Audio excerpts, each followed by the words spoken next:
Chapter 101, Hidden CLA.S. Magic Dragon Swordsman. Chapter 101, Hidden CLA.S. Magic Dragon Swordsman. TL Notes, February 20th, 2022. Please go back and read Chapter 100. I mistakenly separated the chapters and moved some of Chapter 100's content to Chapter 101. I have already added the missing parts back to Chapter 100. Laylee came in second. Who's the person in first place? Did something go wrong with the system? How could there be a freshman stronger than Laylee? The Secret Pavilion's members were stunned when they saw the results displayed on the scoreboard. None of them could believe this was true. This was Laylee they were talking about. Laylee was the Secret Pavilion's most talented recruit this year, and she was a little monster whom Empress Purple Jade had taken the initiative to recruit as an apprentice. Yet, now, Laylee had only come in second place. Wu Lingling. How is this possible? When Lu Xuanyi exited his gaming cabin and looked at the scoreboard, he couldn't help but doubt his eyes. Didn't they say that she was only at the 5th floor middle stage standard during her enrollment? At this time, Lu Xuanyi wasn't the only one with questions regarding Wu Lingling's performance. The various academy's instructors and students were similarly shocked and confused by this outcome. Didn't they say that she only reached the 5th floor's middle stage during her enrollment test?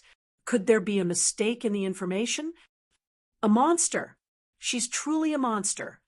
She managed to reach the 7th floor's late stage at just 16. Moreover, she did it without the help of any superpower or powerful instructor. What kind of luck does Jinhai Academy have?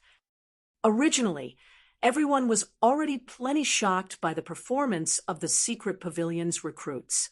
However, Wu Lingling's performance brought their shock to unprecedented levels. It was understandable for the Secret Pavilion's recruits to be amazing since they had access to resources outside the reach of most people. However, what about Wu Lingling? Not only was she a freshman in an ordinary D's Domain Academy, but she didn't even have a decent instructor. Yet, she had still managed to reach the Trial Tower's 7th floor late stage at the young age of 16. The degree of her talent could no longer be described with words alone. Even the various D-ranked experts in D's domain were unlikely to be a match for Wu Lingling during their younger days. If Wu Lingling could gain access to excellent resources, there was no doubt that she would become a big shot in D's domain in the future. She might even rank highly among Tier 6 ranked experts. At this time, it wasn't just the people from the other academies that were stunned. Even those from Jinhai Academy couldn't believe their eyes when they looked at the scoreboard. They also couldn't help but grow ecstatic over this situation. Originally, they thought it'd be amazing if Wu Lingling could get within the top 20 of the overall rankings. After all, the resources Wu Lingling had access to were vastly inferior to the geniuses from advanced academies. Yet, now Wu Lingling had secured first place in the freshman compet. Taiyan instantly becoming an existence that even the Secret Pavilion had to take seriously. Once news of Wu Lingling's performance got out, it probably wouldn't be long before Jinhai Academy's name reached the various first-rate guilds and superpowers of D's domain. Meanwhile, once Jinhai Academy became famous, the various superpowers most likely start to send instructors to join the academy. They might even invest capital into the academy. Impossible. I must be dreaming. Hasn't it only been a few days? How did she become so strong already? Gu Tong's eyes were filled with confusion as he watched Wu Lingling climbing out of her gaming cabin. He might not have thought much about it if he hadn't known about Wu Lingling's standards when she first enrolled in the academy. However, he had always treated Wu Lingling as his rival, so he had a very clear understanding of Wu Lingling's situation. During the academy's freshman tournament, he was certain that the gap between him and Wu Lingling wasn't significant. He had only lost to her because his footwork was inferior. Yet now, the difference between them was like heaven and earth. This situation simply didn't make sense. It should be known that in the process of climbing to the trial tower's 6th floor, not only did he have to undergo intensive training from his cousin Gu Yiren, but he had come across a fortuitous opportunity shortly after the freshman tournament ended. Yet, despite having made such significant improvements, not only did the gap between him and Wu Lingling not shrink, but it had grown even wider instead. However, unlike Gu Tong and most people in the underground training field, Qi Lianshan and Chen Zio did not focus their attention on Wu Lingling after learning her result. Instead, they turned toward SHI plus foam. This was because they understood that, contrary to what everyone believed, Wu Lingling didn't achieve her current performance simply because she possessed incredible talent.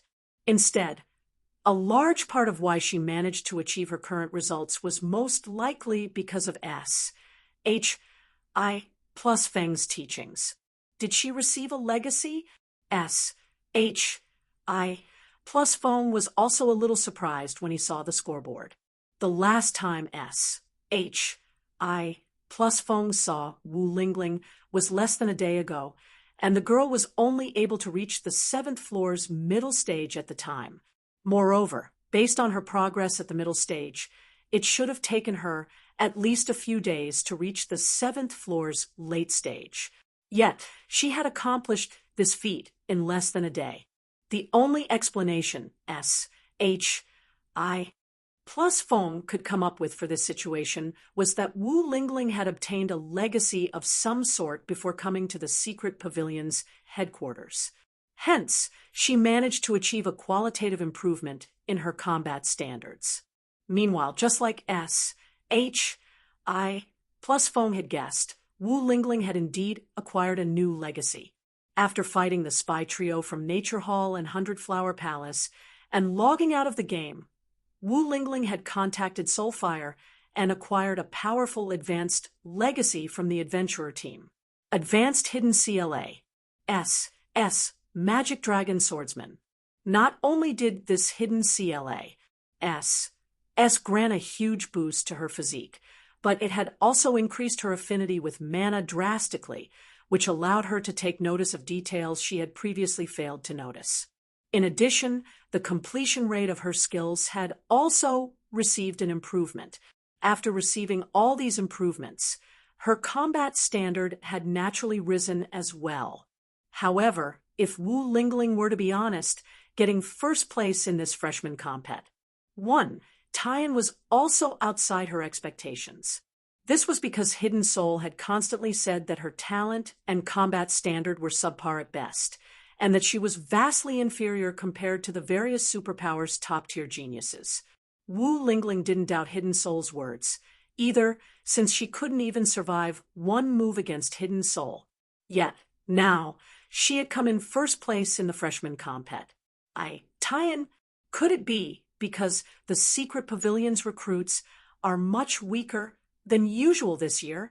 Is the secret pavilion trying to attract new recruits using this compet? Tian? When Wu Lingling recalled the attractive rewards the secret pavilion offered for the compet, Tian this time, she felt as if realization had dawned upon her. However, before Wu Lingling could think further into this matter, she had her attention drawn by the noise everyone suddenly made. At this time, Purple Jade could be seen walking out of the lounge, and following behind her were several secret pavilion executives. Then, after leaving the lounge, Purple Jade walked straight toward Wu Lingling. After approaching Wu Lingling and scrutinizing the girl for a moment, Purple Jade asked, "Are you interested in becoming my apprentice?" Meanwhile, as soon as Purple Jade finished speaking, silence instantly enveloped the entire underground training field. Then, whether it was the various academy students or the secret pavilion's recruits, everyone couldn't help but look at Wu Lingling enviously. It should be known that Purple Jade was a Tier 6 sword G, D bearing the T I, Tlee of Empress.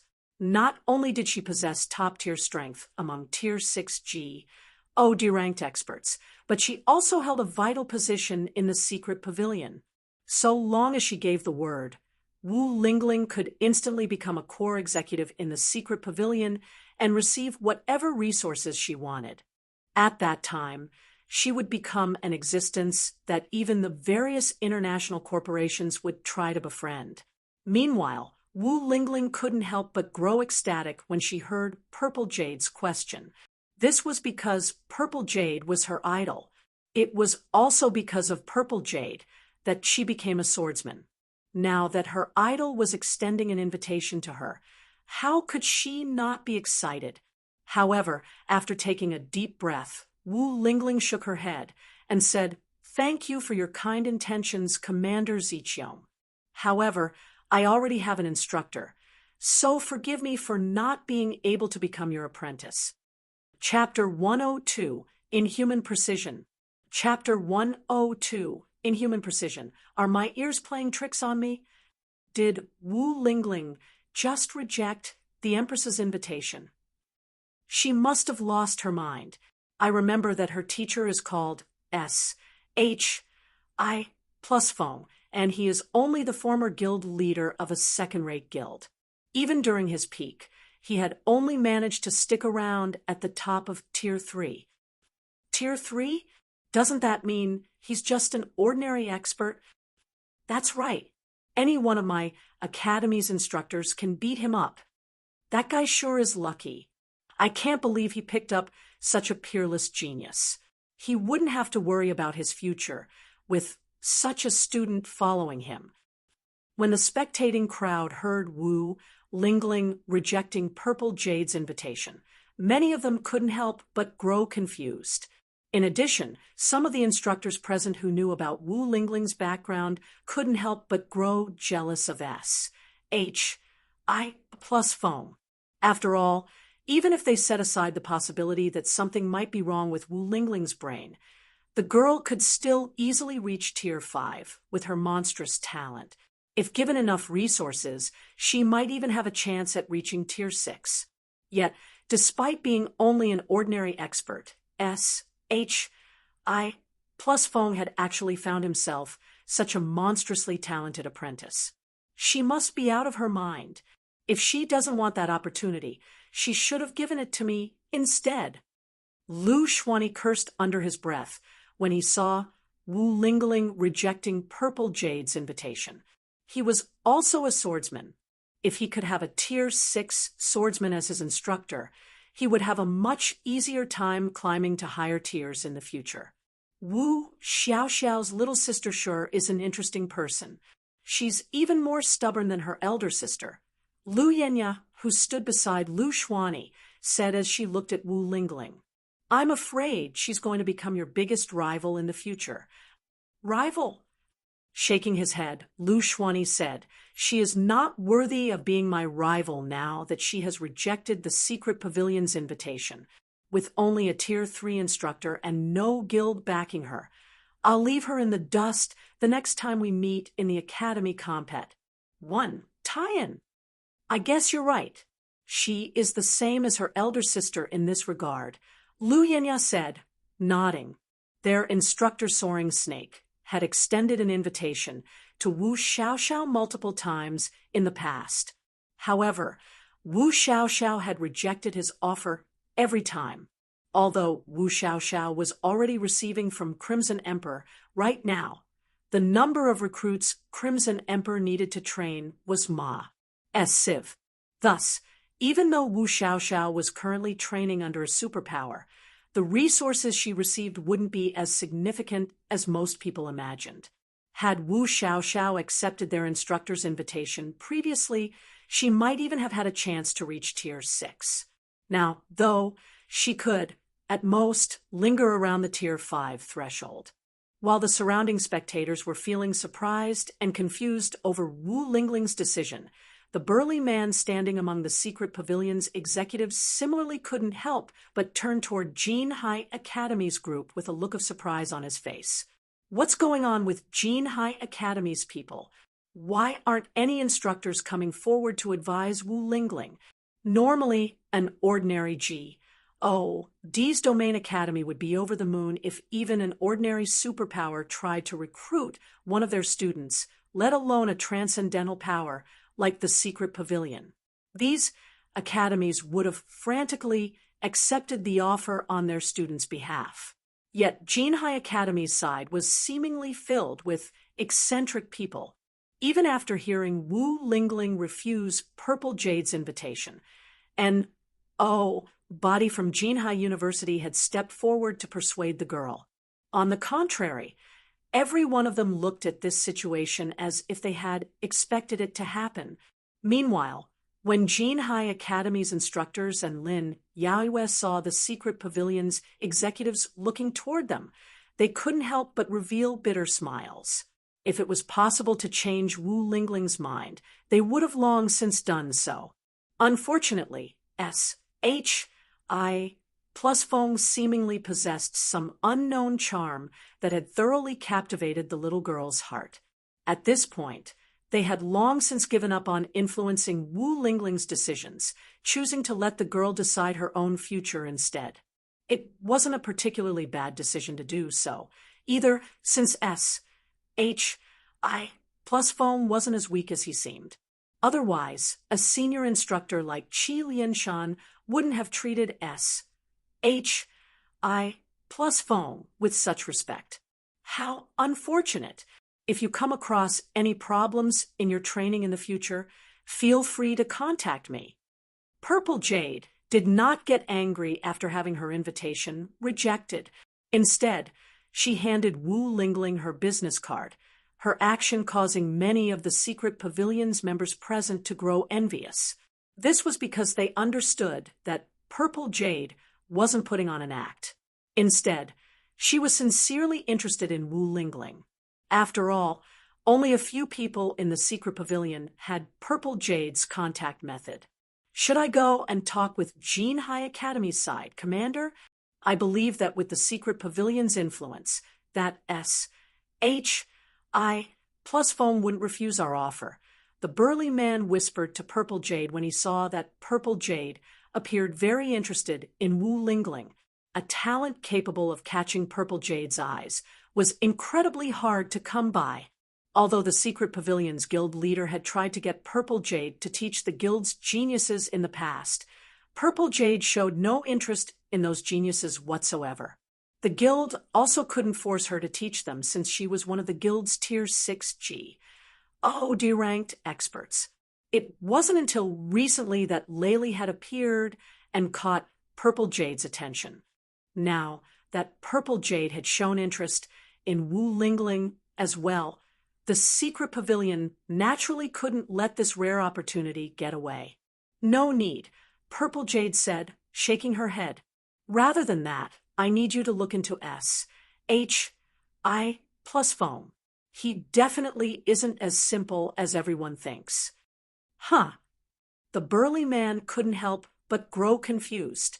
I heard from the other academy's instructors that Wu Lingling's instructor is only the former guild leader of Shadow, a second-rate guild. In addition, he had never even managed to reach Tier 4 during his peak, which was why Shadow's chairman had fired him. Instead of answering the burly man's confusion, Purple Jade asked, "Do you think Wu Lingling is a fool?" "How can that be?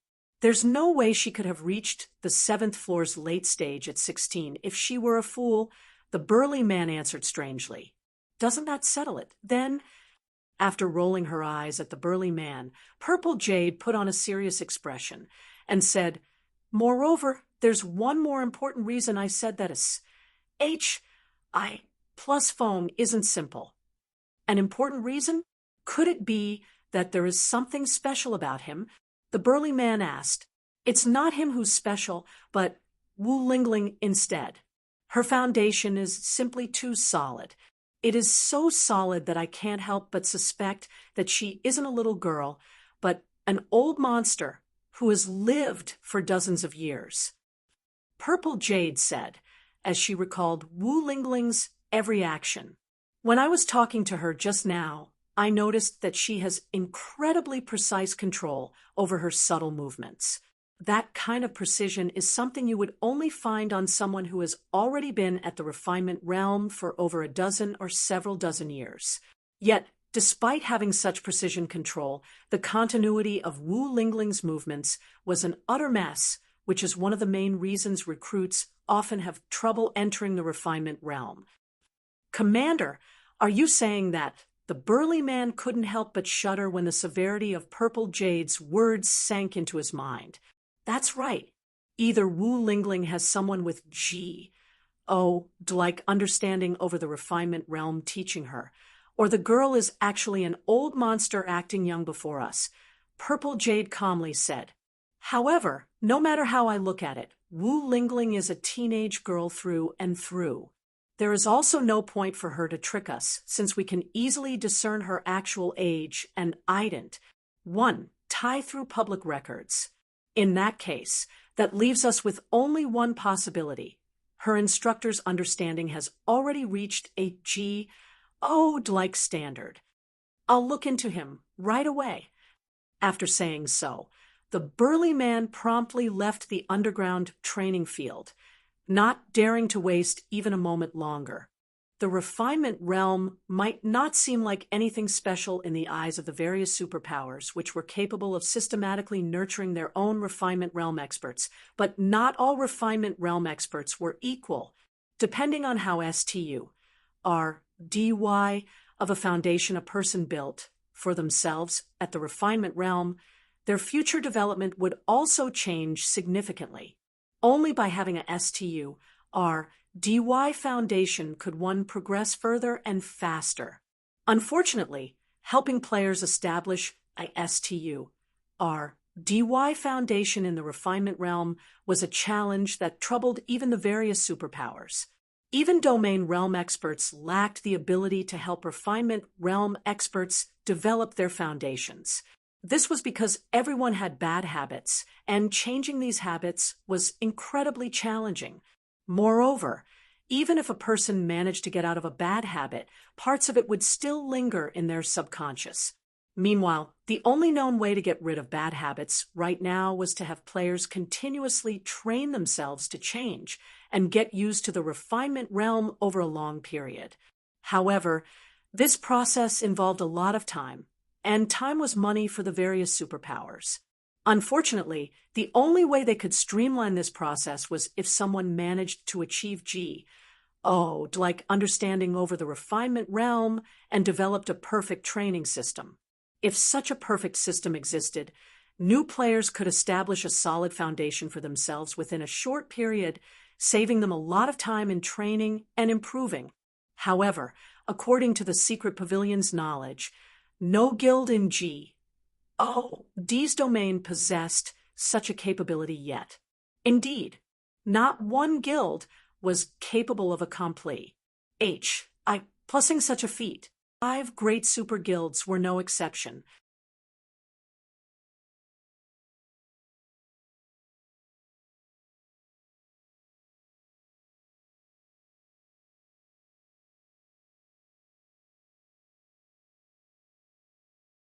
After saying so, Lu Yenya turned around and walked away, choosing not to involve herself with Chen Zio's foolishness any longer. Meanwhile, on the other side, Feng and many other instructors followed the instructions of the D's domain association staff and put on their respective customized virtual gaming helmets. Then, they began their instructor certification tests.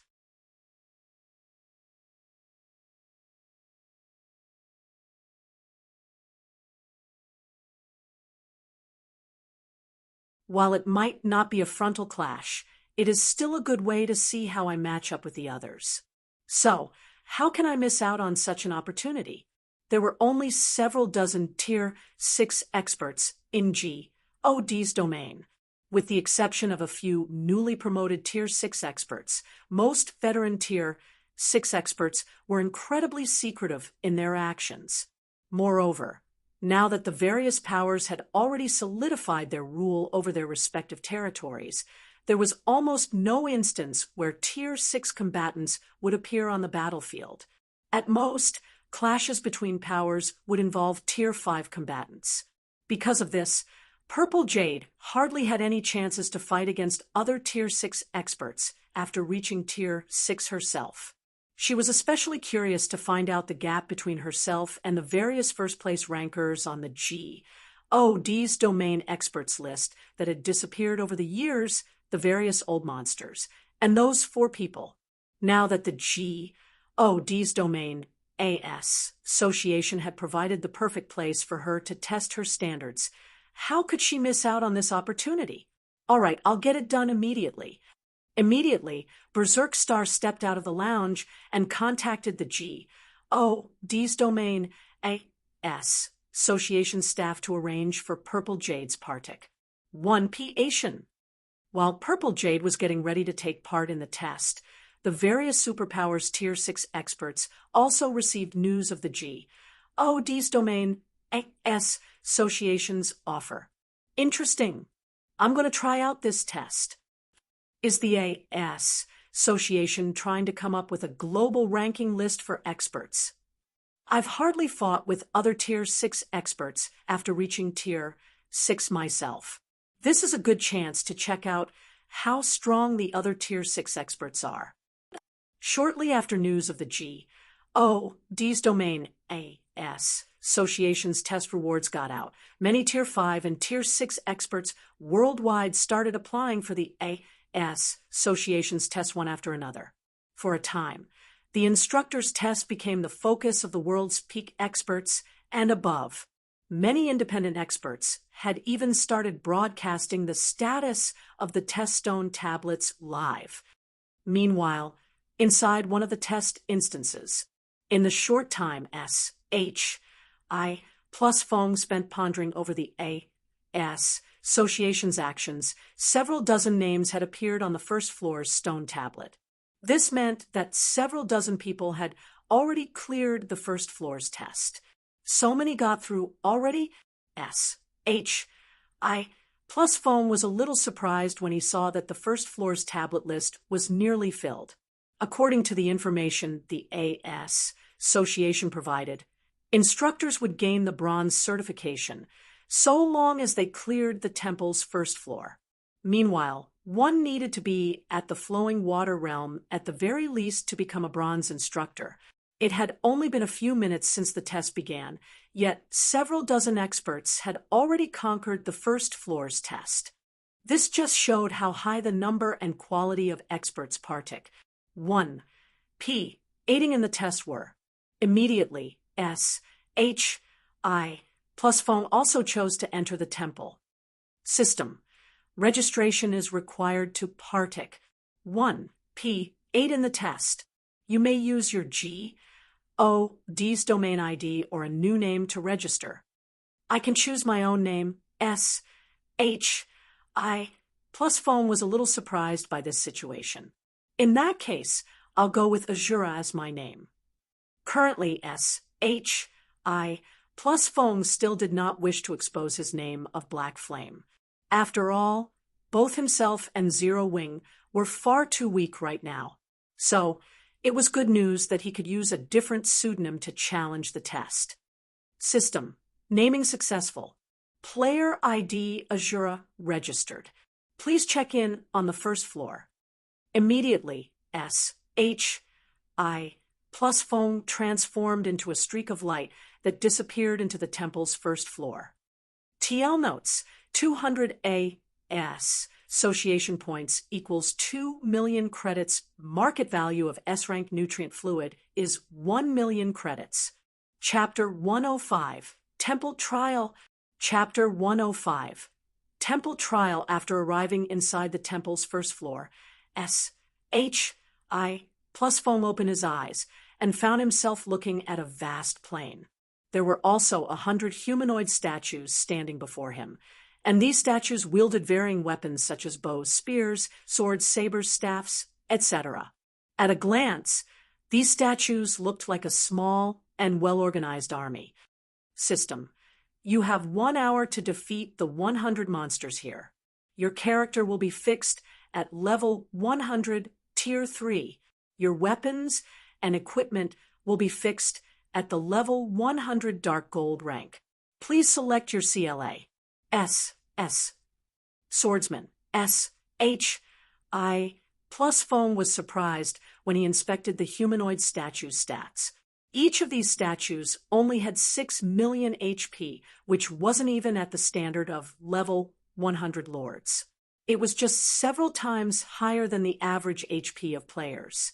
So, it wouldn't be much of a problem for a level 100 Tier 3 flowing water realm expert to defeat all of these monsters. In fact, even a half-step refinement realm expert could defeat these monsters in under an hour. However, S. H. I.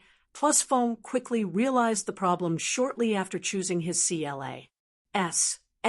Specifically, these humanoid statues suddenly exited their inanimate state and began moving their bodies nimbly like Tier 3 NPCs. Their nimble movements were completely different from what one would normally see from golems. Kill. Meanwhile, after these NPC-like golems saw S. H. I. Plus Foam, they revealed fierce expressions and charged him straight away. In the blink of an eye, over 40 NPC monsters wielding longswords, sabers, spears, and S. H. I. Plus elves moved within 20 yards of S. H. I. Plus Foam, their speed far superior to the average Tier 3 NPC. While these melee NPCs were charging at S. H. I. Plus Foam, the ranged NPCs also began raining arrows and Tier 3 spells at S. H. I. Plus Foam. Their skill activation and spell casting were incredibly fast, all of them achieving motionless activation and silent casting. Yet, despite the shortcuts they had taken, the might of their skills and spells was at least 50% stronger than normal. What incredible technique standards. However, S. H. I. Plus Foam did not rush to take action. Instead, he simply evaded the ranged attacks and blocked the melee attacks directed at him.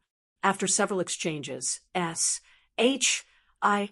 Plus Foam made another shocking discovery. These NPCs were gradually improving their coordination. It was especially so for the melee NPCs. After the distant clerics and oracles cast their magic S. H. I. Plus elves on them, these melee NPCs would willingly get hit by their allies' ranged attacks to attack S. H. I. Plus Foam. Moreover, their attacks weren't frenzied and random. Instead, they executed their attacks one after another, creating a perfect chain of attacks that never ended. If a lesser-skilled player were to fight against these NPCs, they would be put into a Civ state where they could only defend and not launch any effective attacks. When fighting these NPCs, S. H. I. Plus Foam felt as if he were a boss monster getting raided by players. Is this trial testing the Partic? 1. P. Ant's knowledge and application of the realms of truth. It seems this G. O. D's domain. S. Association is far stronger than I expected. S. H. I. Plus Foam couldn't help but grow excited as he looked at the Tier 3 NPCs trying to kill him. No wonder the rumors say that only players at the Flowing Water Realm can S the test. The Realms of Truth. This was still a mastery system foreign to most players in the current D's domain. The only mastery system most players knew was the Realms of Refinement, and most players treated the Realms of Refinement as a standard for technique mastery. However, only a small minority of players knew that the Realms of Refinement wasn't a mastery system for technique mastery. Instead, it was a mastery system for a player's control over their body. Simply put, when a player made progress in the Realms of Refinement, the flexibility, reaction speed, perception, and other factors of their body would also improve. By making progress in the Realms of Refinement, players would become capable of accompli plussing physical movements that they couldn't achieve previously. This, in turn, increased their combat standard. In a sense, Improvements made in the realms of refinement were similar to the improvement of a player's physique in G's domain. On the other hand, the realms of truth was a true mastery system for technique standards. Unlike the realms of refinement, the realms of truth did not focus on the development of the physical body's potential. Instead, it focused on the usage of one's physical body. Thus, one could say that the two mastery systems complemented each other perfectly, and there was no harm in taking on both mastery systems. Meanwhile, the temple's first floor trial might seem like only players at the flowing water realm could clear it, but that wasn't actually the case. Instead, players only needed to exhibit combat power at the flowing water realm standard, if a challenger was only at the refinement realm. So long as they were also at the truth realm, the first realm in the realms of truth, they could similarly pass the first floor trial. Once a refinement realm expert reached the truth realm, they could exhibit the power of basic combat techniques with their every move. Combined with their refinement level control and reactions, it wouldn't be difficult for them to defeat the Tier 3 NPCs here. After all, the basic attributes of these NPCs were only slightly higher than the average level 100 Tier 3 player. Since I already know what the test is about, it's time for you things to disappear. After sweeping a glance at the Tier 3 NPCs charging at him, Fong brandished the two swords in his hands. Swords transmigration. Immediately, sword lights bloomed on the battlefield one after another, rapidly draining the lives of the melee NPCs. Although the healers standing in the back had tried to save their companions, every attack Fong executed consisted of over a dozen sword lights merged into one. With only 6 million HP, the melee NPCs couldn't withstand even one attack, their HPs reaching 0 instantly. In less than 3 minutes, Fong had wiped out all 100 Tier 3 NPCs. System, congratulations! You are the 100th Partic, 1P, and to clear the first floor's trial. Rewarding 100 D's domain association points. These points will be bound with your account. These points cannot be traded with others. These points can only be used to exchange with the D's domain association. I'm 100th Fong was a little surprised when he saw the system notification. Several dozen people had already cleared the first floor when he entered the temple. He had also taken his sweet time clearing the first floor trial, so he never expected to score within the top 100 still. However, Fong quickly came to a realization. Partic 1P Ants had to face 100 NPCs at the half-step refinement realm standard. Moreover, these NPCs were capable of exhibiting power close to that of basic combat techniques with their every move. Not to mention, these NPCs had excellent coordination with each other, so they could more or less make up for each other's deficiencies. Even if a flowing water realm expert fought against these NPCs, they wouldn't have much of an advantage against these NPCs. Thus, not only would flowing water realm experts require a significant amount of time to clear the first floor trial, but there was even a chance that they might fail. System, you have cleared the first floor. You are now officially a bronze instructor at the D's domain association. You will have one recommendation slot for every talent camp the association hosts. Do you wish to proceed to the second floor and challenge the Silver Instructor's test? Proceed to the second floor. Fong chose to enter the second floor without hesitation. Chapter 106, Silver Rank. Chapter 106, Silver Rank. The atmosphere inside the 175th floor of the Secret Pavilion's branch headquarters was currently boisterous. Shortly after the instructor certification test's rewards were announced, many students paid close attention to the scoreboards situated around the hall. At this time, there had long since been over 100 Partick 1P ants who had cleared the first floor, so the scoreboard for the first floor trial had already been filled. This situation proved that many extraordinary experts were Partick 1P aiding in the certification test. Moreover, the names ranked on the list were all famous experts in D's domain, many of them being Tier 5 experts. However, none of the students in the hall were paying attention to the first floor trials scoreboard right now. Instead, all of them had their eyes glued to the second floor's scoreboard.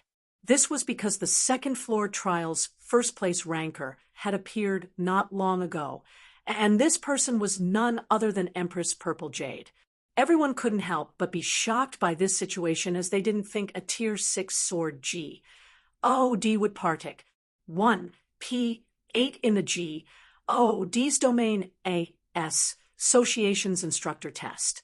Of course, everyone's surprise was only limited to Purple Jade's Partick 1P Asian in the test, and Body was surprised to see that Purple Jade had come in first place for the second floor trial.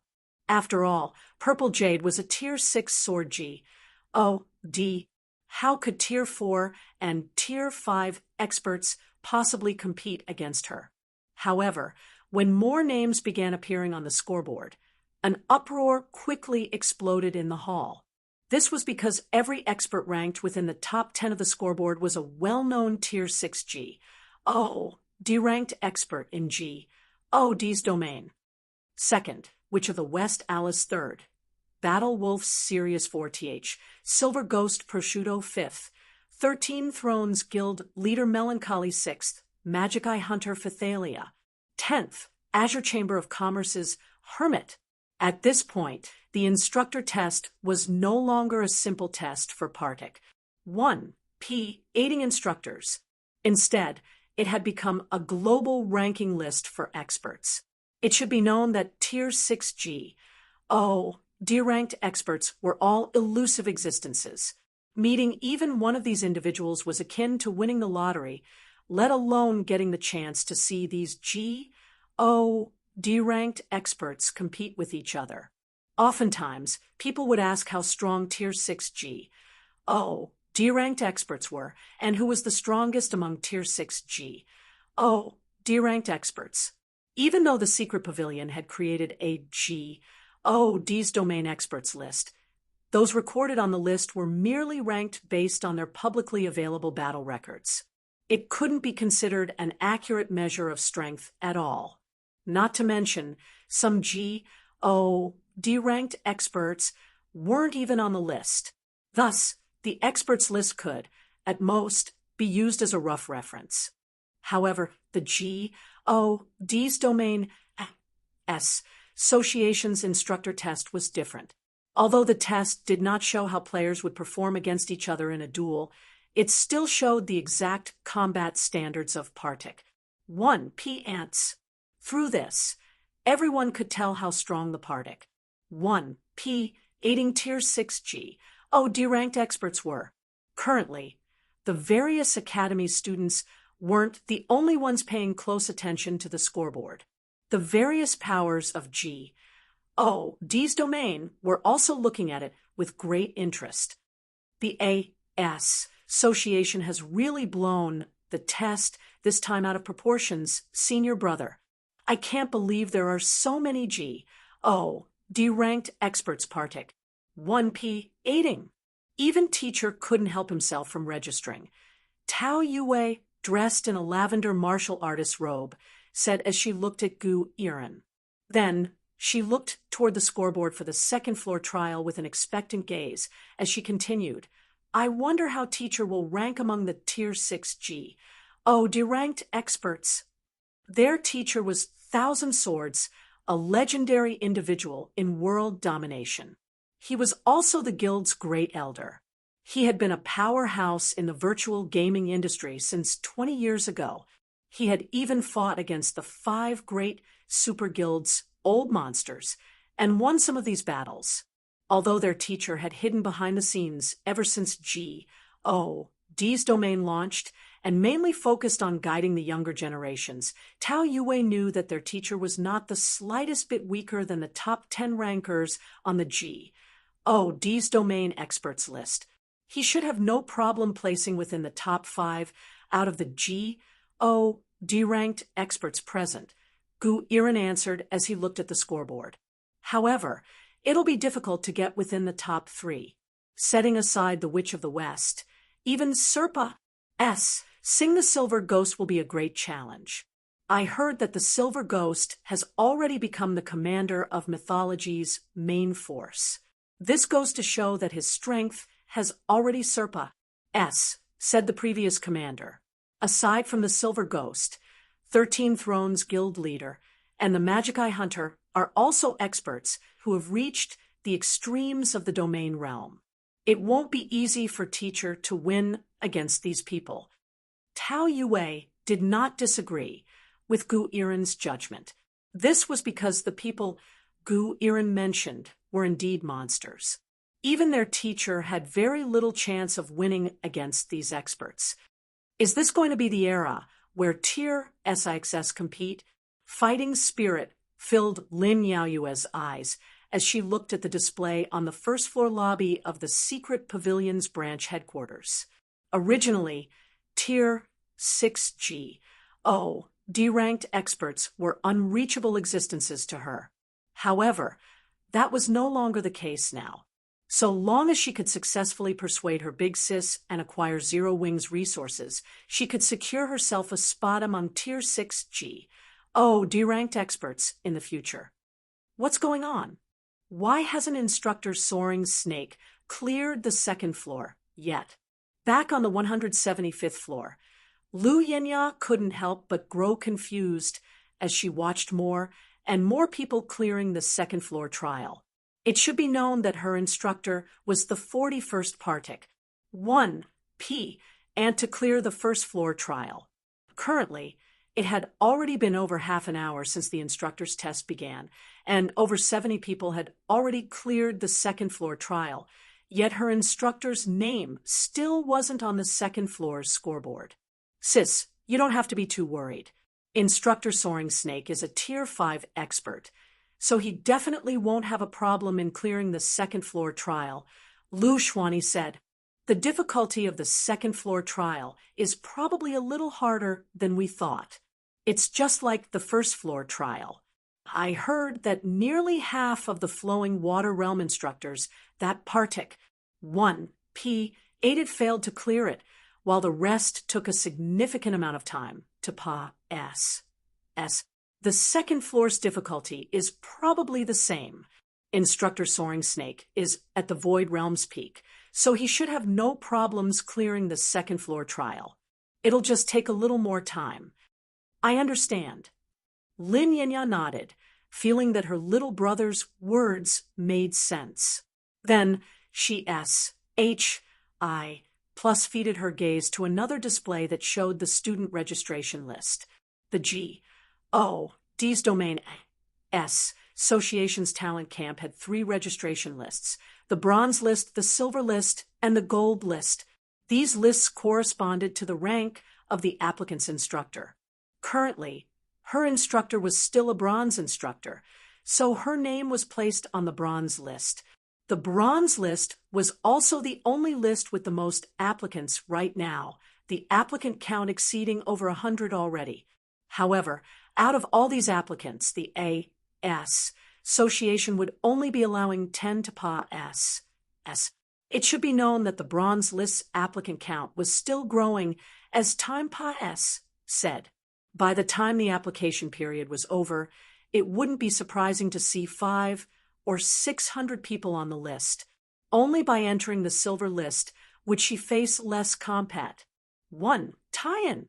Although the Association would also only be choosing 10 people from the silver list, there were only 10 applicants on the silver list right now. However, what Lu Yenya couldn't tolerate the most wasn't her slow entry into the silver list. Instead, what she couldn't tolerate was the fact that Chen Zio's name was also on the bronze list. In other words, Chen Zio's instructor had also cleared the first floor trial and qualified as a bronze instructor. Lu Yinya couldn't help but be upset by this situation. After all, she had confidently extended an invitation to Chen Zio before, and said that they could enter the silver list together. Yet, now, she was still stuck in the bronze list together with Chen Zio. Meanwhile, during the time Lu Yinya S.H.I. plus feeded her attention to the student registration list, all 100 spots on the second floor trial scoreboard were also filled. He still hasn't said. No matter how many times Lu Yinya looked at the scoreboard, she simply couldn't find Soaring Snake's name on it. Sis, look over there. Lu Xuanyi suddenly said as he pointed at the student registration list. Is something wrong with the silver list? Why is Chen Zio's name there? Chen Zio? Lu Yinya also quickly turned to look at the student registration list upon hearing her little brother's words. How is this possible? Lu Yinya couldn't help but be dumbfounded as she looked at the silver list. There were less than 25 people registered on the silver list right now, and one of these people's names was Chen Zio.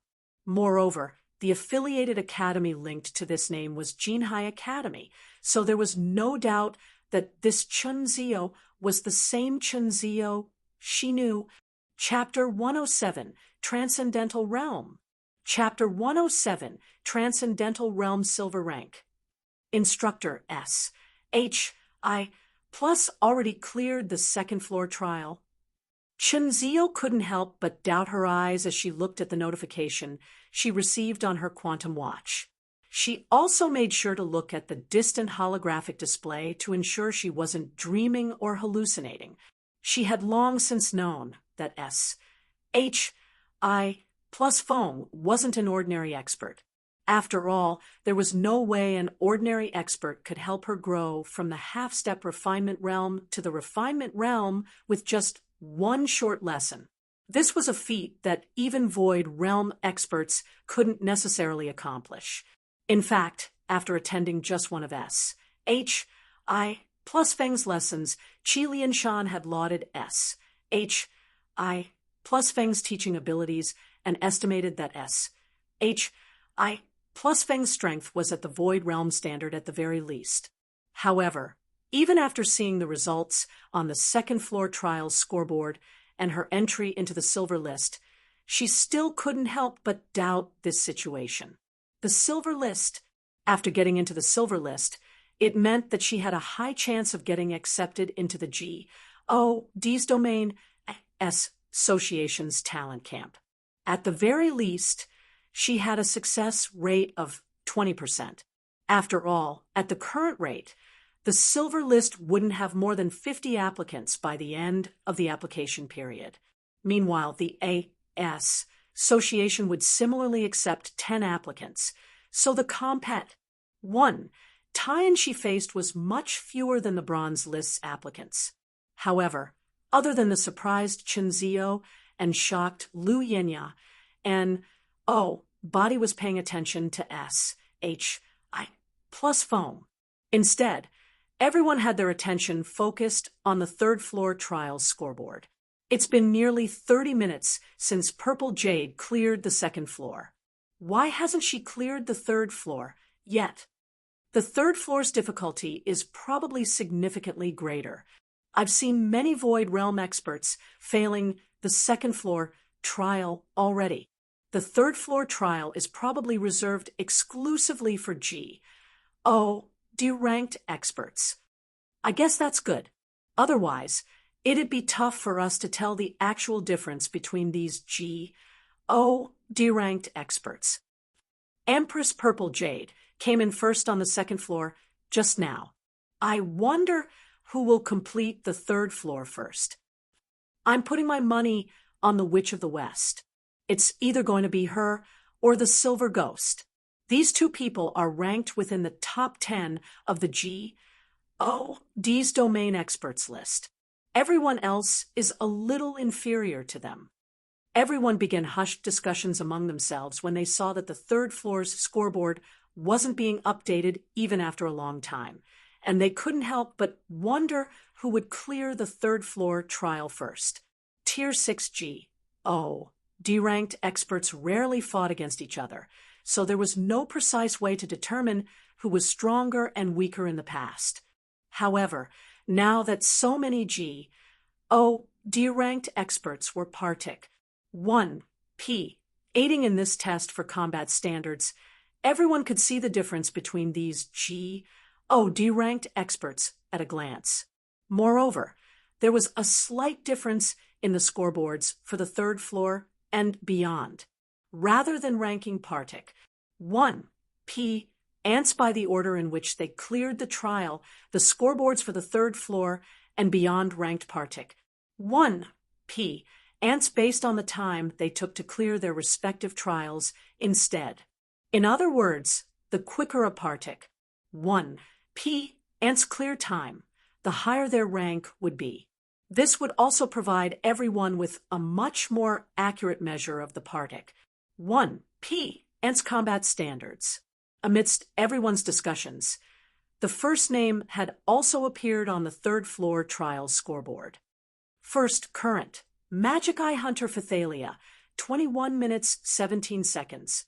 Phythalia actually came in first.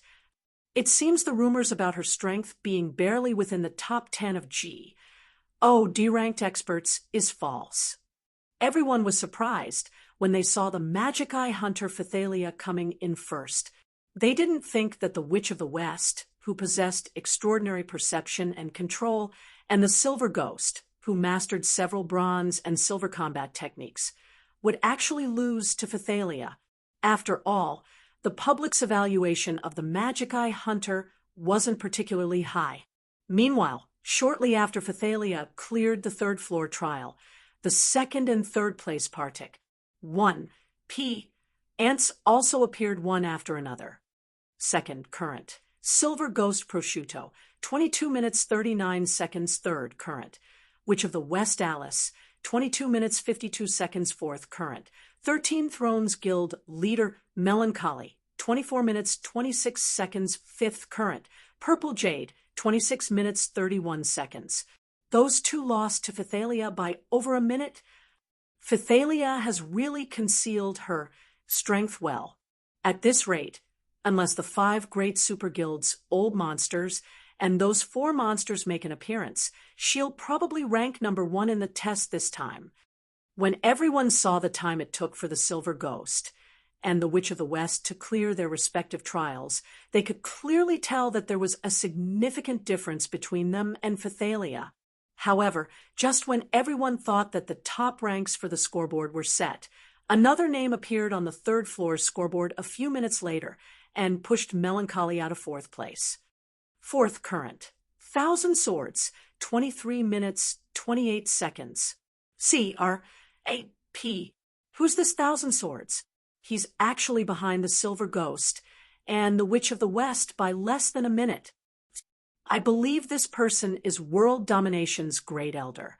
I remember that he challenged the 5 great super guilds old monsters around 20 years ago, and his results were a mix of wins and losses.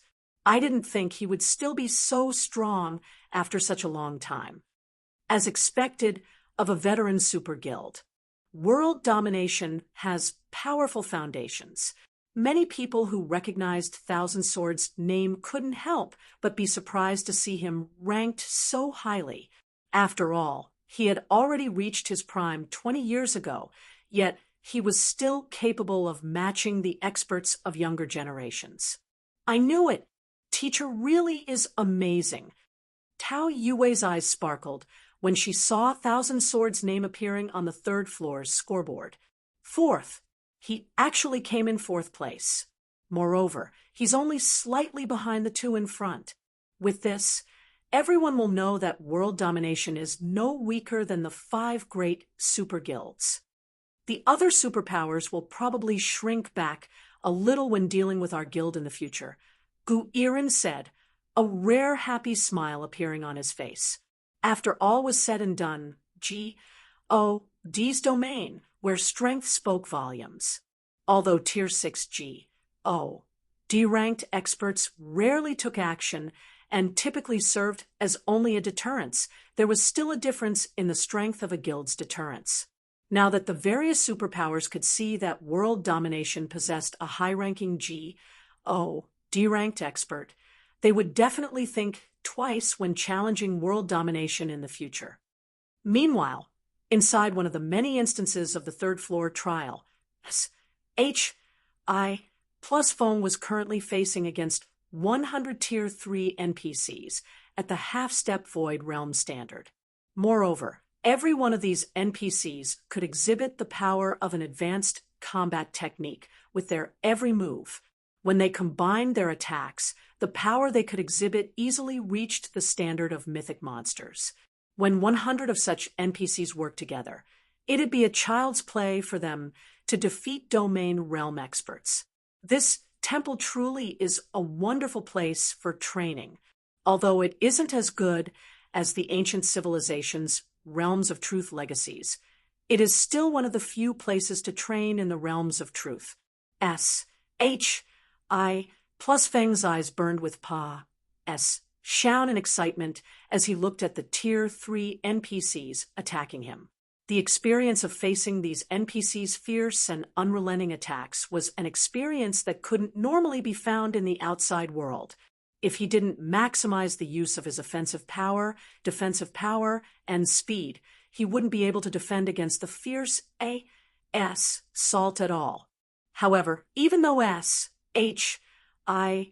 Plus Fong was continuously losing HP as time passed, his mind had achieved unprecedented levels of focus as he dodged and blocked the oncoming attacks. After sparring with these Tier 3 NPCs for some time, he could feel that he had finally returned to his prime in the Realms of Truth. Now, not only could he exhibit the power of a bronze combat technique with his every move, but he could also execute every movement as naturally as flowing water. This meant that he had thoroughly mastered the third realm of the Realms of Truth, the Transcendental Realm. Combined with the fact that he had already reached the domain realm's second step, he could now combine even bronze combat techniques with skills and spells. This meant that he could exhibit power at the Tier 4 intermediate standard with his Tier 3 skills and spells, and he would no longer have to rely on the effects of weapons and equipment to transcend tiers. Now that I've achieved perfect control already, the training session ends here. After saying so, H.I. Plus Fong immediately used the Tier 3 legacy skill for swordsman, consecutive wind blades. Suddenly, wind blades that tore through C flew in multiple directions, catching the melee NPCs surrounding H.I. Plus Fong off guard and killing them instantly. Moreover, even after the wind blades had their power dampened by the corpses of the NPCs they killed, they still packed enough punch to cause the other melee NPCs in their path to stumble several steps backward. Immediately afterward, H.I. Plus Fong followed up his attack using the Tier 3 skill Storm Rush. There was no gap whatsoever between his skill uses, so the melee NPCs that had been knocked out of their stances were utterly defenseless against H.I. Plus Feng's flurry of slashes, their HPs decreasing by 2 to 3 million every attack. Before the rear line healers could even do anything, the melee NPCs in H.I. Plus Feng's way had already died in the storm of blades. Subsequently, after H.I. Plus Feng used a few more Tier 3 skills, over half of the melee NPCs had died already, and the tides of battle changed to favor H.I. Plus Feng. It's a pity I don't have many Tier 3 skills and spells. Otherwise, I could have gotten rid of all of these NPCs in one fell swoop. H.I. Plus Feng sighed in pity as he looked at the remaining H.I. Plus ELD-wielding NPCs surrounding him. Because he had failed to kill all of the melee NPCs within 2 seconds, those surviving with less than half NPC instantly recovered all of their HP thanks to the rear line healers. They were no different than a group of C. Croaches, Unfortunately, now that he had already used up all of his Tier 3 skills, he had no choice but to go on the defensive until they were ready again. After all, even if he could exhibit the power of a bronze combat technique with his normal attacks, he couldn't kill any of these NPCs within 1 or 2 seconds. So, he'd only be wasting his energy if he tried to fight them without Tier 3 skills. Finally, after fighting with these NPCs for several minutes, S.H.I. plus Foam got rid of the last melee NPC protecting the rear line. Then, with his speed and power that rivaled Tier 4 players, he swiftly took care of the ranged NPCs. System: you have cleared the 3rd floor. Time spent: 9 minutes 23 seconds.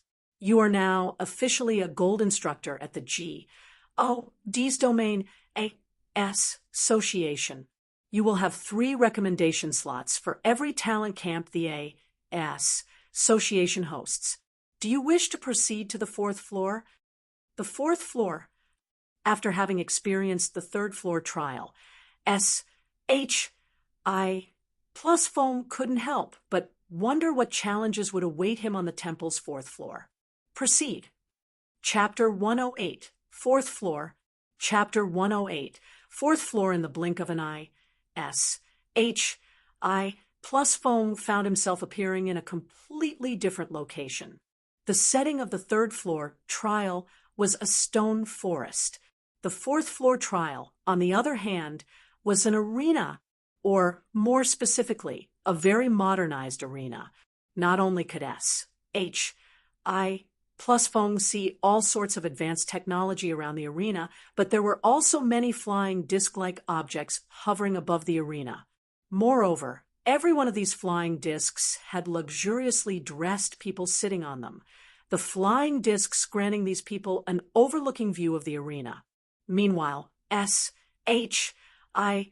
plus Foam could visibly sense that these spectators were unlike any NPC he had seen before. Whether it was their clothing or behavior, none of these things looked like they belonged to the civilization he lived in. All of these people possessed their own unique cultural heritage. Most importantly, S.H.I. plus Foam could sense that all of these people were incredibly strong. What is this place? Even the weakest person here is a great grandmaster at the extraordinary realm. S.H.I. plus Foam was greatly shocked as he scanned the people on the flying discs. S.H.I. plus Foam could also sense that these people weren't NPCs in G.O.D's domain. Instead, they gave off a feeling close to that of players. He could even hear the conversations they were having. Although he couldn't understand the languages they spoke, he could tell through their behaviors that they were laughing at him. However, before S.H.I. plus Foam could conduct a closer observation on these people, a hostile intent that made him S.H.I. plus for suddenly descended upon him, and he couldn't help but turn to look at the source of this hostility. At this time, the arena's large gate that had originally been shut suddenly opened, and a valiant youth dressed like a swordsman slowly walked out of it. This valiant youth was indescribably handsome, and he would definitely attract a lot of attention from young women should he walk on a public street.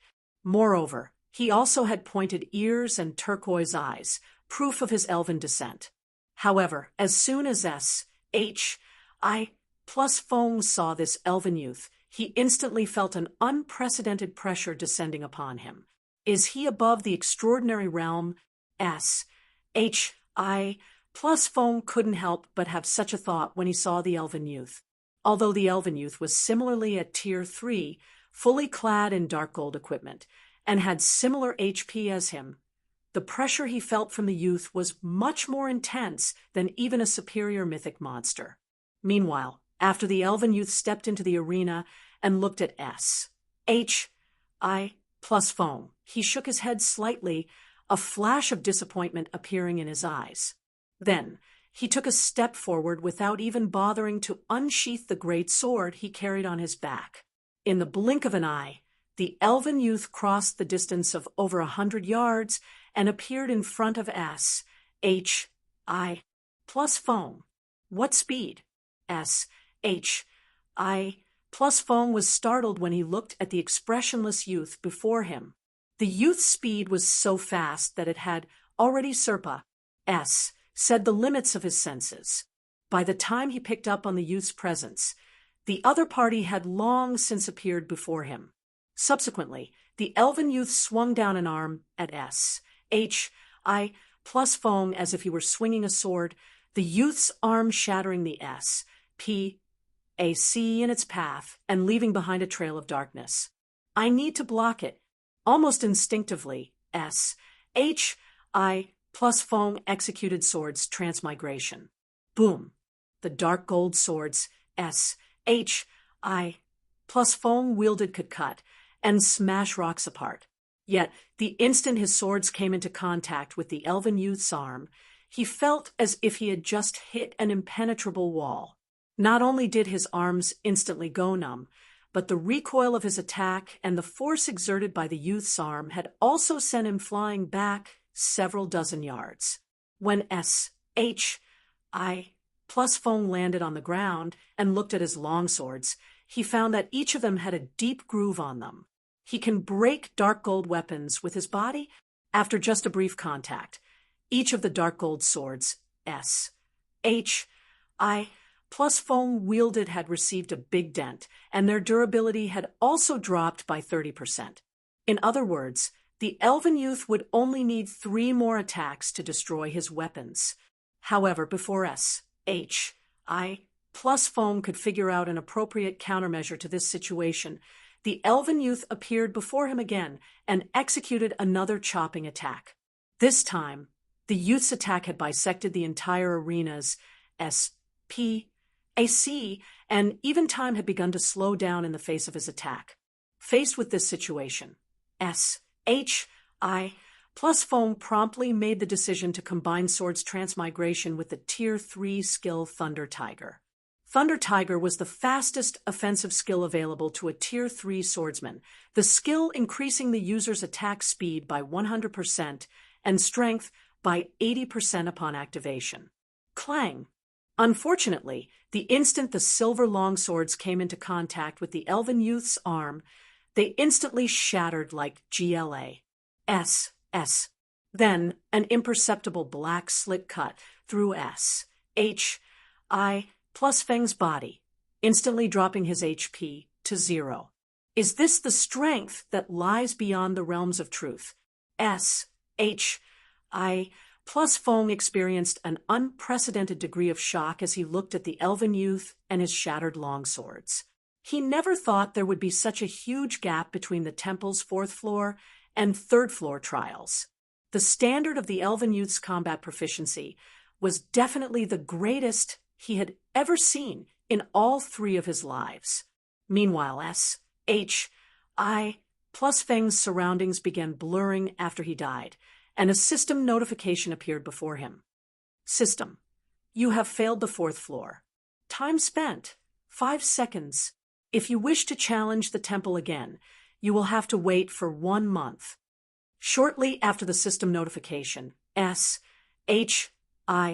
Plus Fong felt a dizzy feeling, salting his mind for a moment.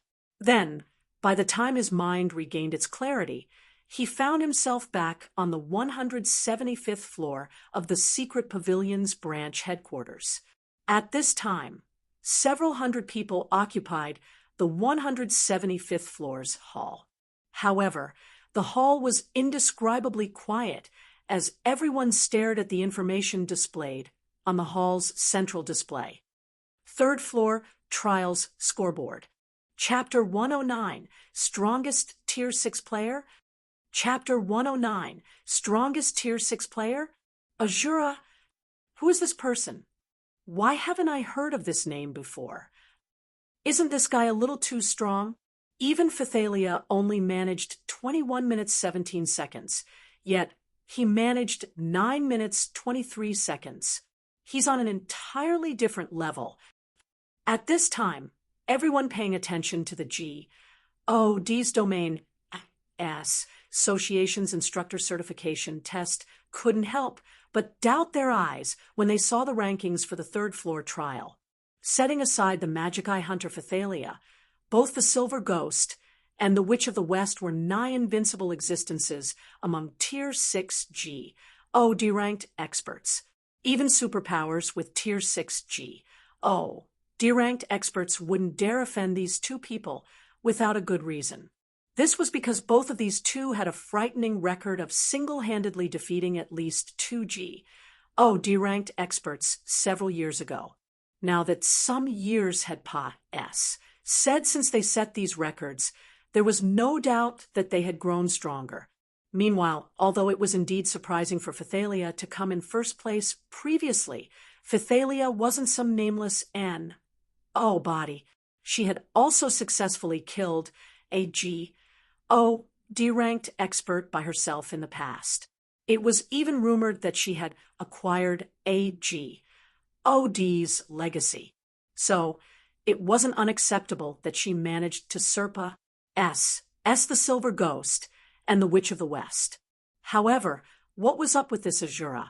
Not only was this person a new name among Tier 6G, D-ranked experts, but he had even said the other Partic, 1P, aiding D-ranked experts by a huge margin.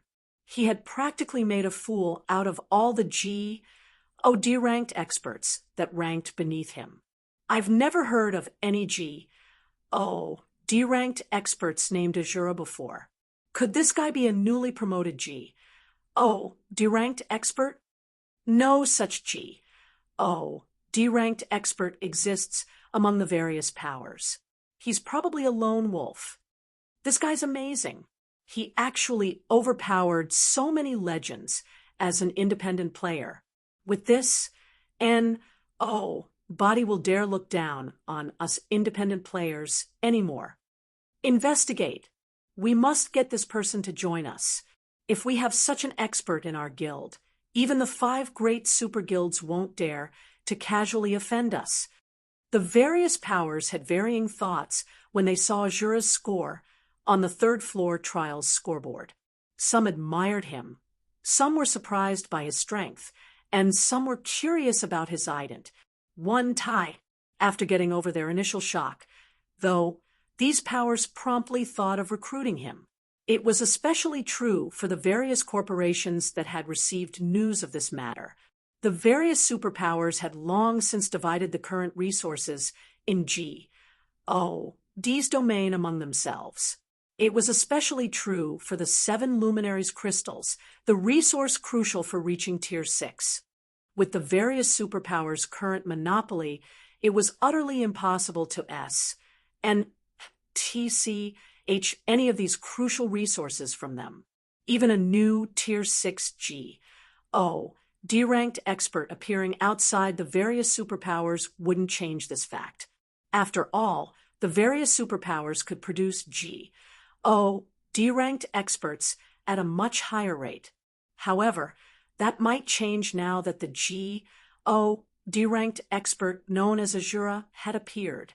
Although there were still many D-ranked experts that hadn't taken part in the D's domain Association's instructor certification test, the current Partic 1P.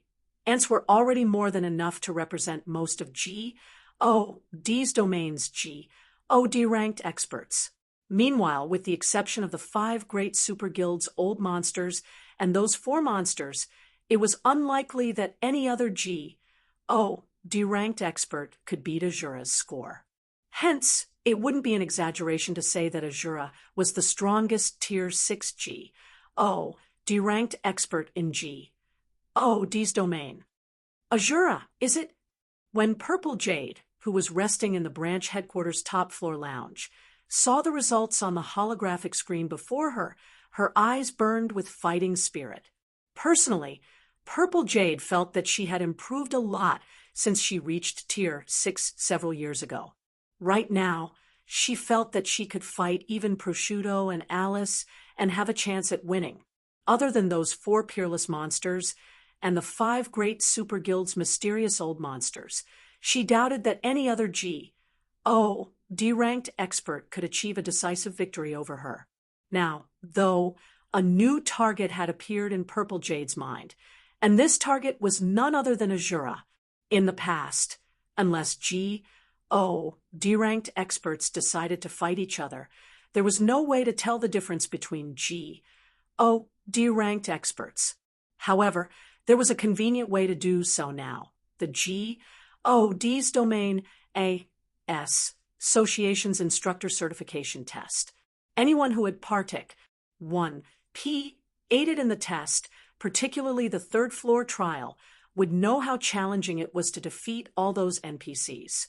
Every one of those NPCs could rival the average domain realm expert in strength, while defeating one of these NPCs might be simple for a Tier 6 D-ranked expert. Defeating a large group of them was an entirely different story.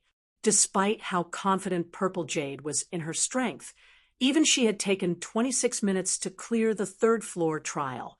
She couldn't even begin to imagine what kind of strength, or more specifically, what kind of combat standard was necessary to defeat all those NPCs in just 9 minutes. Interesting. I didn't think that other than those old monsters and those 4 peerless monsters, there'd be another person who has managed to reach such a realm. A 60-year-old man who looked like he was in his early 40s said, a look of interest appearing on his face as he looked at the holographic scoreboard before him. Is this person really that strong, Great Elder? Can he really match those old monsters? A burly middle-aged man asked as he looked at the lean old man standing beside him. It should be known that the lean old man was Thousand Swords, a legendary individual in world domination. While he wasn't trying to doubt Thousand Swords' judgment, the 5 great super guilds' old monsters were nigh invincible existences. So, he found it hard to imagine that a D-ranked expert that had suddenly appeared out of nowhere could match those old monsters. I can only say that they are on the same level, Thousand Swords said after giving the middle-aged man's question some thought. We will only know the exact difference if those old monsters decide to show themselves. After all, you've seen the 4th floor trial for yourself. I don't think anyone in our current D's domain can beat that person. That person on the 4th floor isn't just at the Beyond Domain realm. He has similarly reached an incredible level in the realms of truth. Others might not know how powerful the 5 great super guilds' old monsters were, but Thousand Swords had fought against some of those old monsters 20 years ago. Although he wasn't sure how strong those old monsters had become after entering D's domain, he was certain that all of them were at the Beyond Domain realm. Indeed, every one of those old monsters had reached the Beyond Domain realm. This was also why even until now, none of the various superpowers D-ranked experts had ever questioned the strength of those old monsters. Meanwhile, back on the 175th floor of the Secret Pavilion's branch headquarters, while everyone was busy discussing Azura and wondering whether he could rival the 5 great super guilds' old monsters, Lu Yenya had her eyes focused on the student registration list, shock and confusion coloring her face. Gold. How did Chunzio get into the gold list? At this time, there were only a few names on the gold list. However, one of them just so happened to be Chunzio, a name that shouldn't be there logically. This must be a mistake. How can her instructor be so strong? Lu Yenya shook her head, refusing to believe this situation to be true. It should be known that her instructor had taken a long time to complete even the 2nd floor trial and become a silver instructor. Yet, just when she thought she could stand on equal footing as Chunzio afterward, Chunzio's instructor had become a gold instructor. How could she possibly accept this situation? In reality, Lu Yenya wasn't the only one in disbelief over this situation. Even Chunzio herself wore a dumbfounded expression when she saw her name on the gold list. Instructor S.H.I+, Azura, Chapter 110, Start of a New Era, Chapter 110, Start of a New Era, the Strongest Tier 6 G. Oh, D-Ranked Expert. So, this is the Strength Instructor, S. H. I. Plus has been hiding all along? Chinzio dared not believe the crazy thought she just had. Azura, the current number 1G. Oh, D-Ranked Expert in the G. Oh, D's domain, A.S. Association's Instructor Certification Test. Just reaching Tier 6 was already an unachievable goal for most players in G. Oh, D's domain, let alone becoming the strongest player among Tier 6 G. Oh, D-Ranked Experts. With her meager talent and strength, Chinzio had never once harbored any thoughts of having any interactions with such a player. Not to mention S. H. I. Plus Fong was merely the former guild leader of Shadow, a second-rate guild, in the past, although Chinzio had long since known that S. H. I. Plus Fong couldn't possibly be just a Tier 3 expert with his combat standards. She had never thought that he would have anything to do with Tier 6 G. Oh, D-Ranked Experts. However, Chinzio had no choice but to have such thoughts in the current situation. Unlike everyone else, she possessed much more information about the Partic. 1. P. Ant named Azura. After all, S. H. I. Plus Fong was her registered instructor. So, the instant S. H. I. Plus Fong became a gold instructor, she would be entered into the gold list as well. Currently, there were already several dozen people registered on the third floor trials scoreboard. Among them, some were Tier 6 G, O, D-Ranked Experts, and some were apex existences among Tier 5 experts. After all, the trials only tested the Partic. 1. P. Ant's combat standards. The trials didn't consider the Partic. 1. P. Ant's tiers, equipment, skills, spells, legacies, etc. So, it wasn't strange for Tier 5 experts to conquer the third floor trial as well. However, the instant Azura's name got registered on the third floor trial scoreboard, Chinzio had also received a notification that she had qualified for the G. Oh, D's domain S. Association's gold list. In Chinzio's opinion, this definitely wasn't a coincidence. After all, body else had gotten registered on the third floor's scoreboard around this time. So, this meant that Azura was S. H. I. Plus Fong, and S. H. I. Plus Fong was Azura. While Chinzio was feeling shocked over this situation, S. H. I. Plus Fong had also walked up to her and quietly said, "Don't tell my secret to anyone else for the moment. I still don't want too many people finding out about this. Such a situation wouldn't be beneficial to you or me." S. H. I. Plus Fong wasn't surprised that Chinzio had figured out that he was Azura. After all, he had registered her as his apprentice. So long as Chinzio was paying attention, she could easily connect the dots. MHM. Chinzio nodded like a timid rabbit, her eyes filled with excitement and reverence as she looked at S. H. I. Plus Fong. After all, the strongest Tier 6 G. Oh, D-Ranked Expert in G. Oh, D's domain was her instructor. There was no way she wouldn't be excited over this situation. She also understood why S. H. I. Plus Fong had given her such a reminder. Situations where destruction pursued the great happened frequently in G. O. D's domain. Now that Azura had already become known as the strongest G. O. D-Ranked Expert, the various superpowers were probably frantically looking into Azura's ident. 1. Tai. It might be fine if Azura belonged to the various superpowers. However, if Azura turned out to be an independent expert with no background, there would only be two possible actions the various superpowers would take: recruiting or disposing of the player known as Azura. With the combat standards S. H. I. Plus Fong had currently displayed, it went without saying that the various superpowers would first try to recruit him at all costs. However, if they failed to get S, H, I plus phone to join them.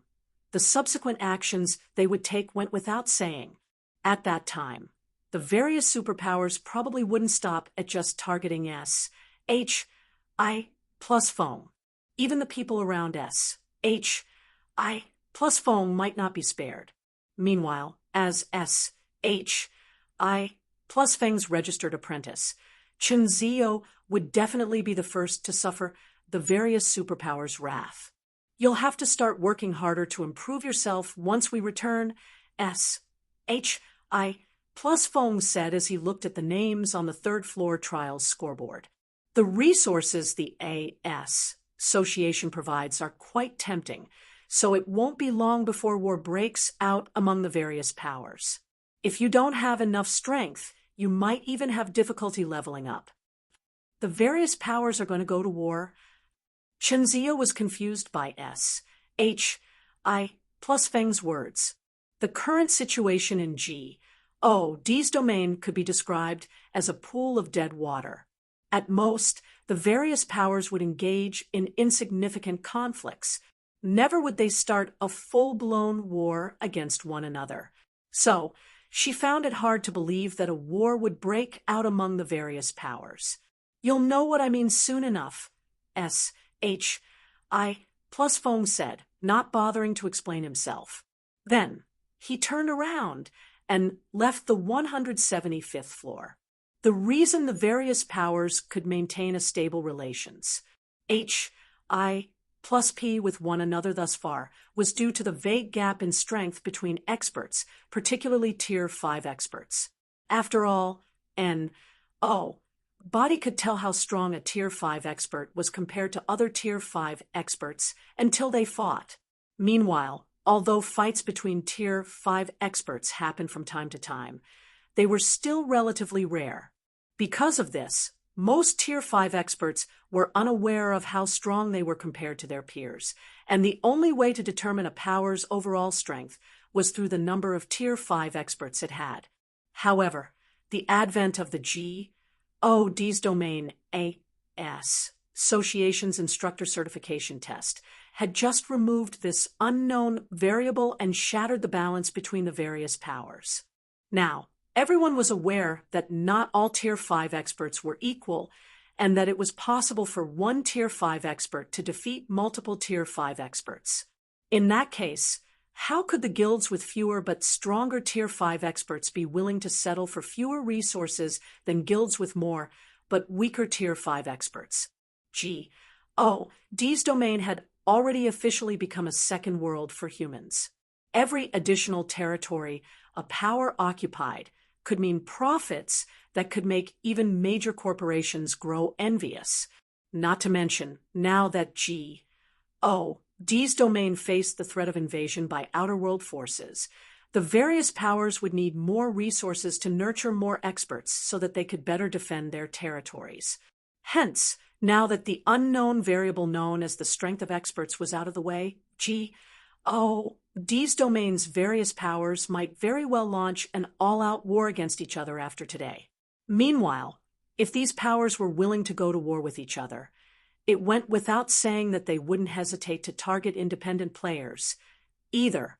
At this time, S, H, I plus Feng wasn't the only one who noticed this point.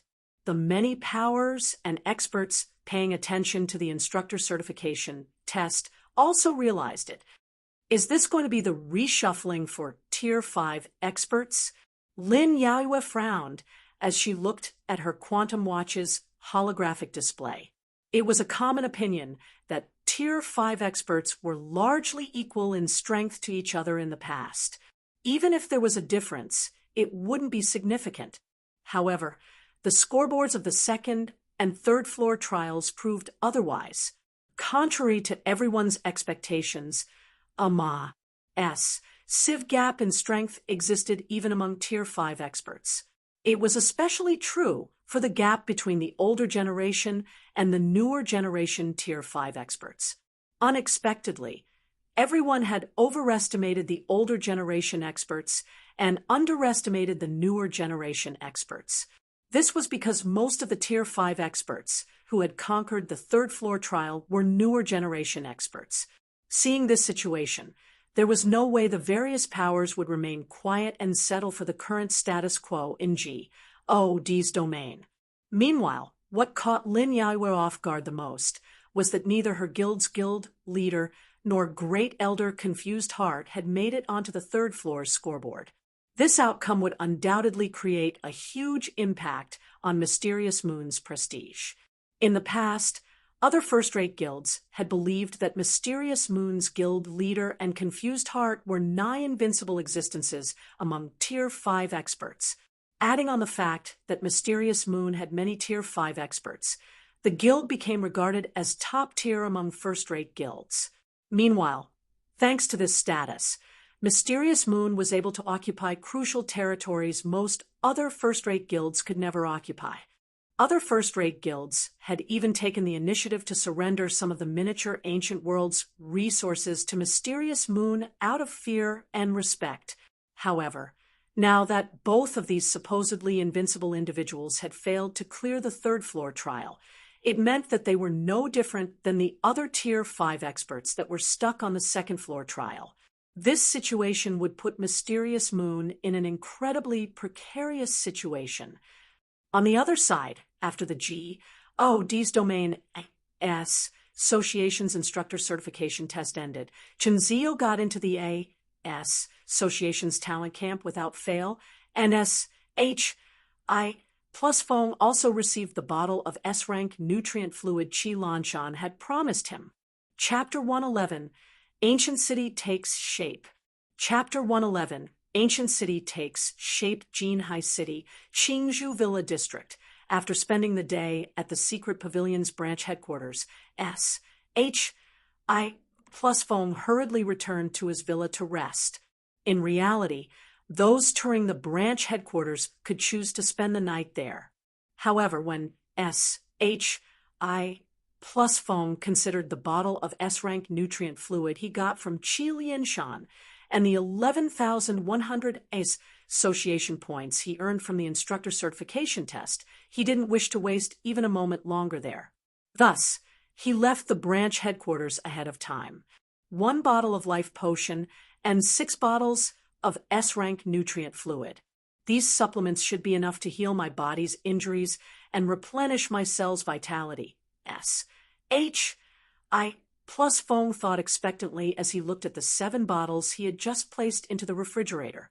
The G.O.D's domain S Association's points could be exchanged for resources at the A.S. Association branches located in the various cities. To avoid attracting trouble to himself, S.H.I. Plus Fong had chosen to conceal his ident. 1. Tai and exchanged his points at Lufeng City's A.S. Association branch before returning to Jinhai City. Meanwhile, he had spent all but 100 points to exchange for 1 bottle of life potion and 5 bottles of S-rank nutrient fluid. Fortunately, as Lufeng City was a first-tier city, the A.S. Association branch there had all the resources the A.S. Association offered.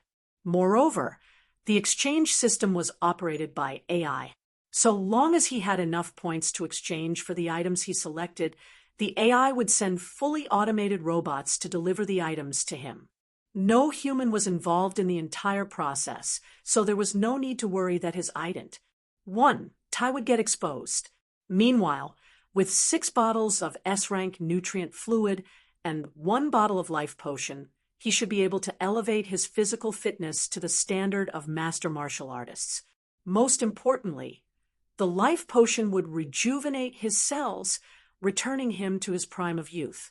At that time, he would no longer have to worry about facing bottlenecks when developing his body. While S.H.I. Plus Fong was conducting meditation training to put his mind and body into the perfect condition to consume and absorb the drugs, Blackie suddenly contacted him with an anxious expression on his face. Guild leader, I just received news that the balance between the various powers has been broken because of the G.O.D's domain S Association. Now, The various powers have started competing for leveling spots in both the main continent and the miniature ancient world.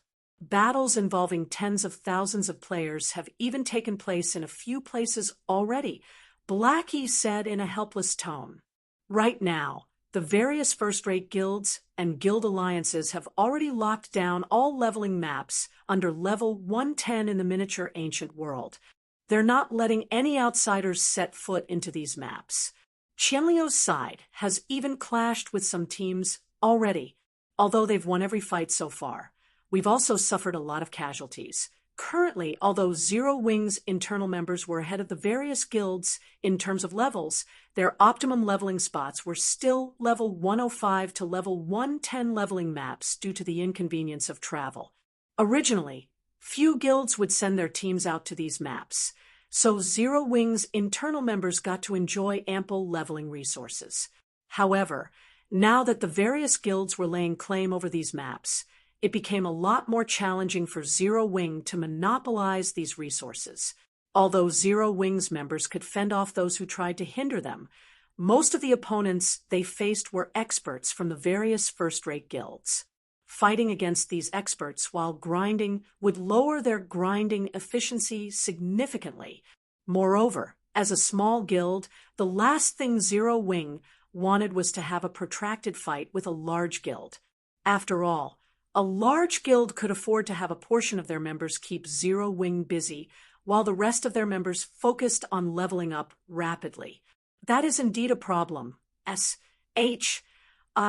Plus Fong fell into thought for a moment when he heard Blackie's report. Then, he said, have them switch to grinding in level 110 plus maps for now.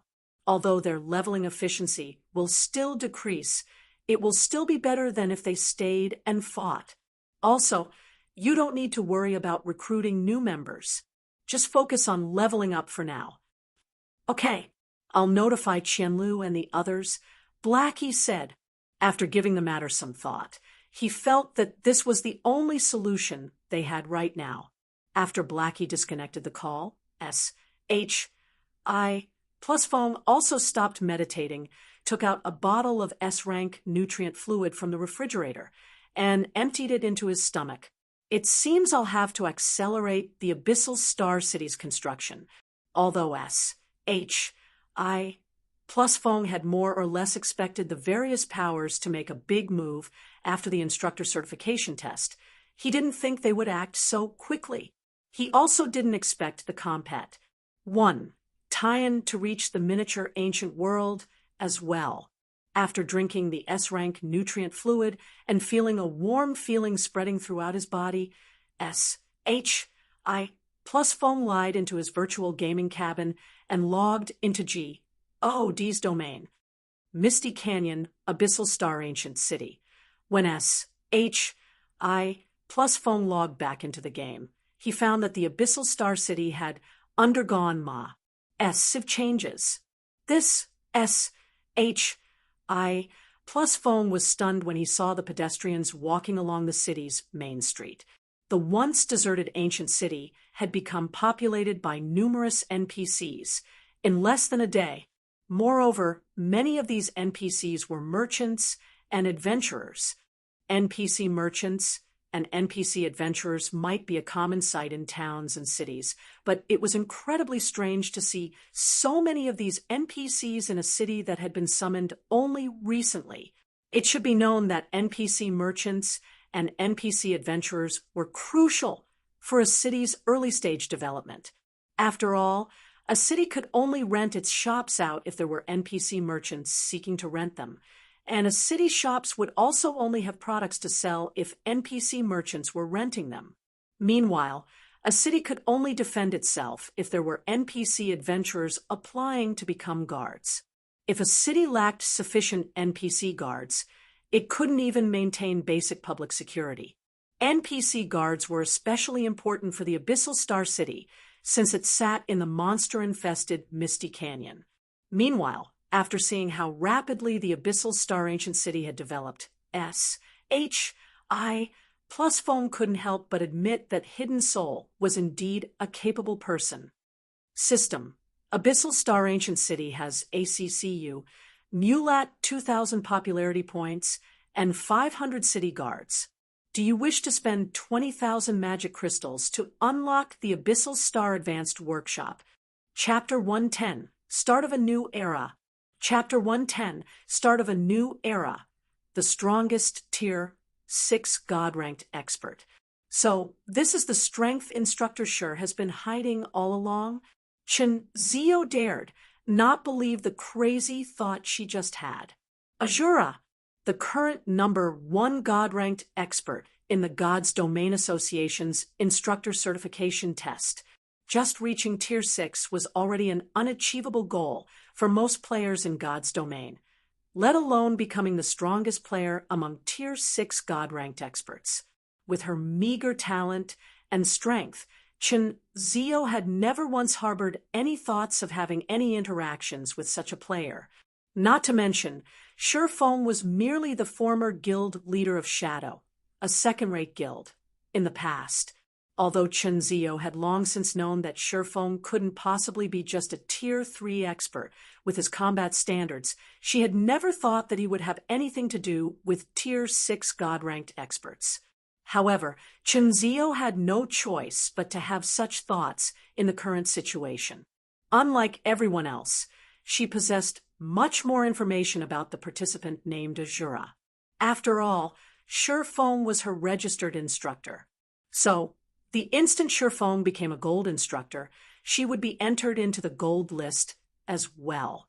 Currently, there were already several dozen people registered on the third floor trials scoreboard. Among them, some were Tier 6 God-ranked experts, and some were apex existences among Tier 5 experts. After all, the trials only tested the participants' combat standards. The trials didn't consider the participants' tiers, equipment, skills, spells, legacies, etc. So, it wasn't strange for Tier 5 experts to conquer the third floor trial as well. However, the instant Azura's name got registered on the third floor trial scoreboard, Chen Zio had also received a notification that she had qualified for the God's Domain Association's gold list. In Chen Zio's opinion, this definitely wasn't a coincidence. After all, nobody else had gotten registered on the third floor's scoreboard around this time.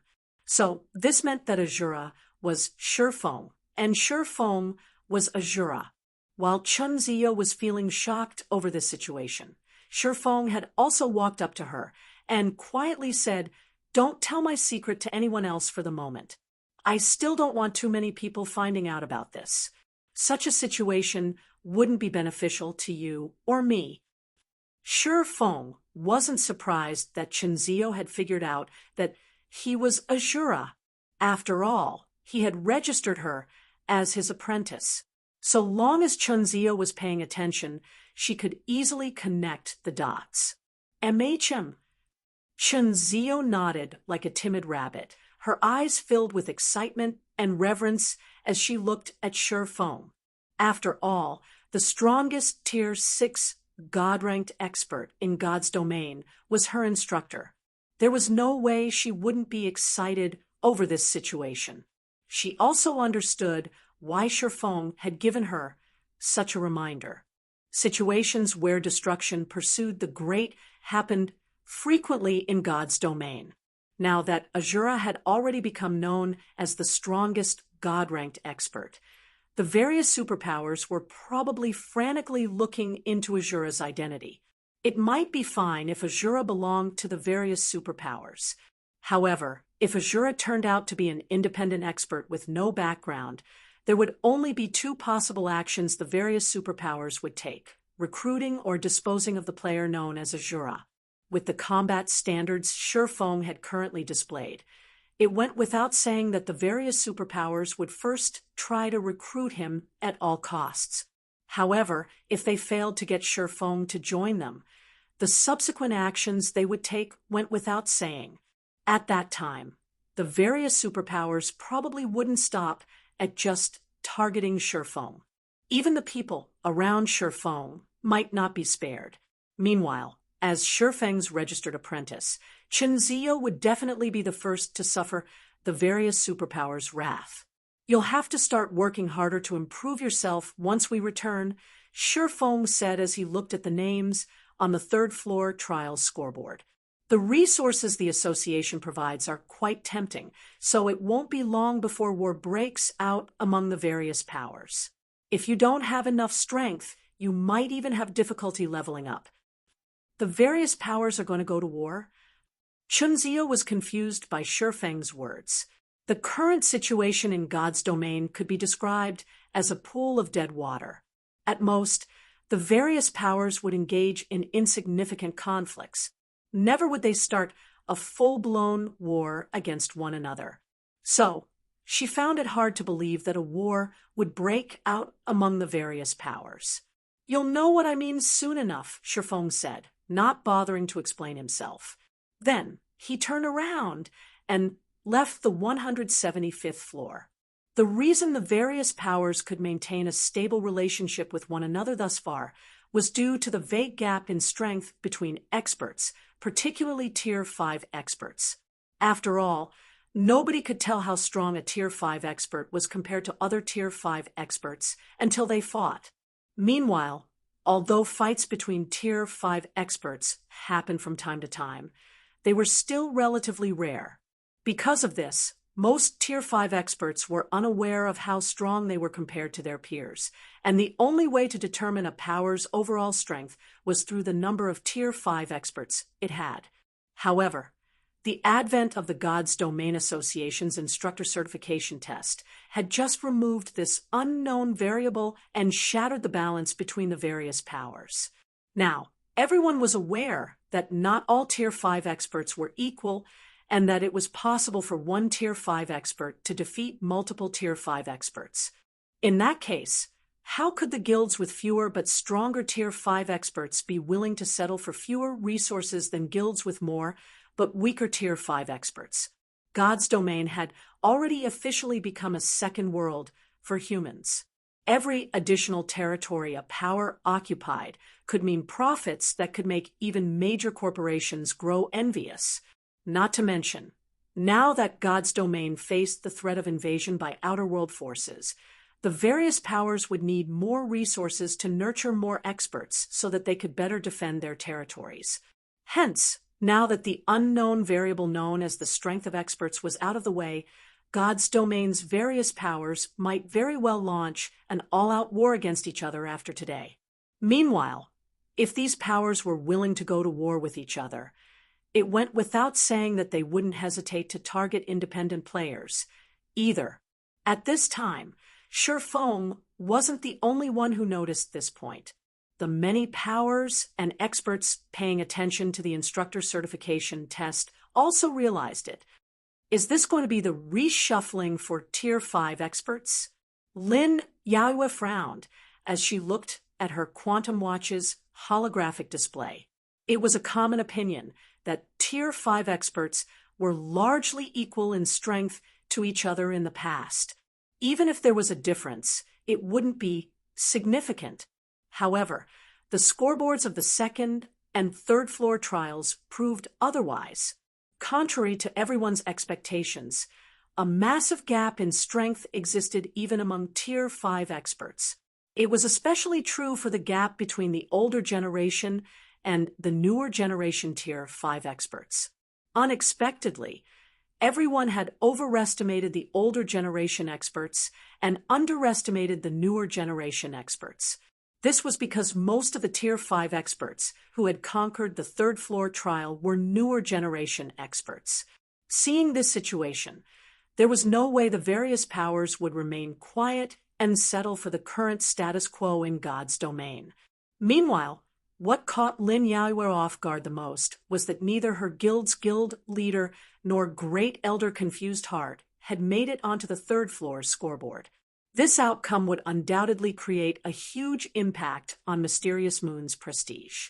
In the past, other first-rate guilds had believed that Mysterious Moon's guild leader and Confused Heart were nigh invincible existences among Tier 5 experts.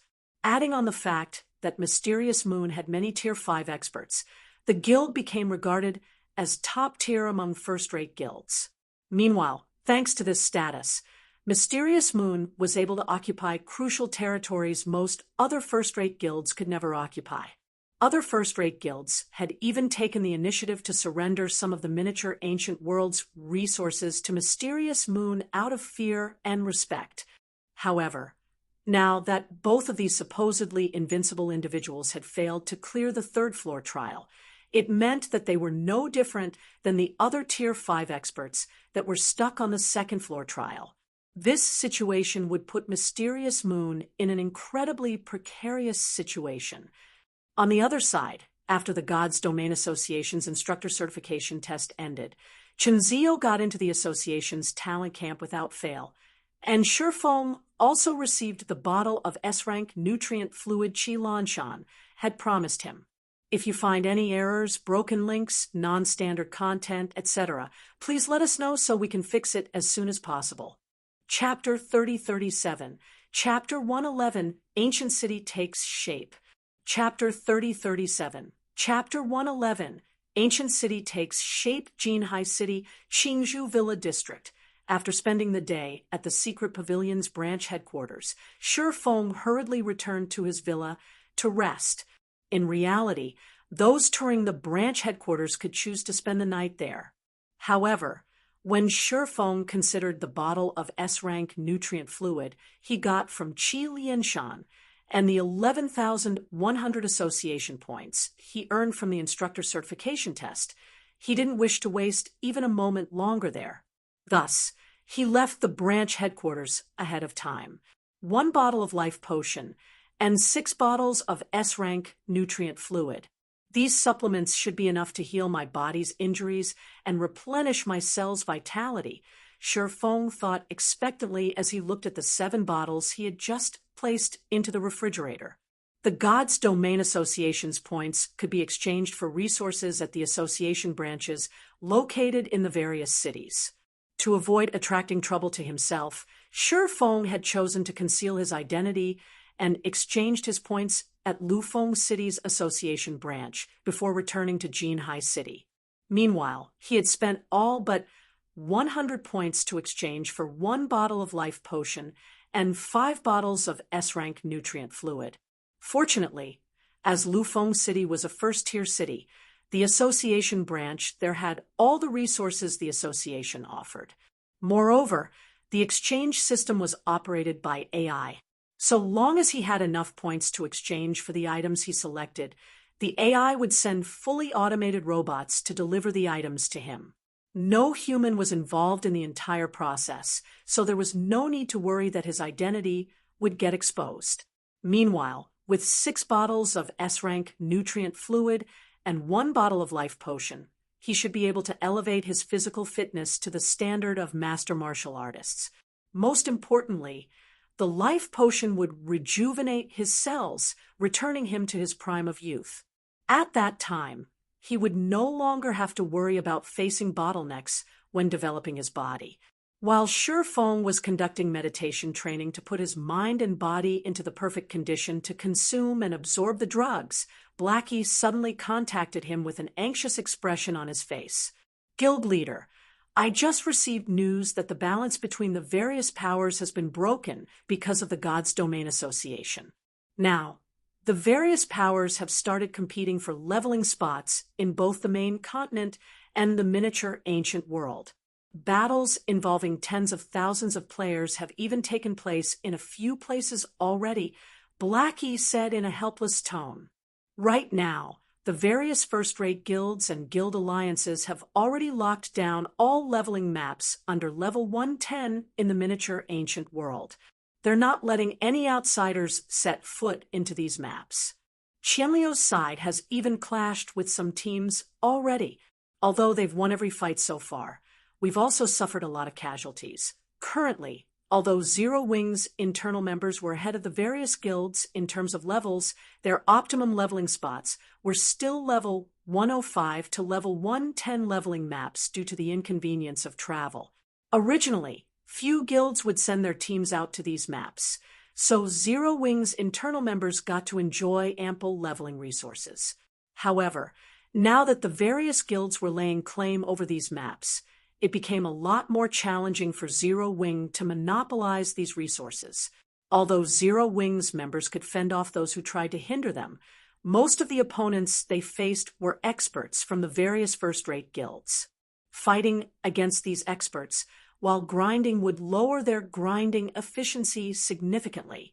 Moreover, as a small guild, the last thing Zero Wing wanted was to have a protracted fight with a large guild. After all, a large guild could afford to have a portion of their members keep Zero Wing busy, while the rest of their members focused on leveling up rapidly. That is indeed a problem. Shi Feng fell into thought for a moment when he heard Blackie's report. Then, he said, have them switch to grinding in level 110 plus maps for now. Although their leveling efficiency will still decrease, it will still be better than if they stayed and fought.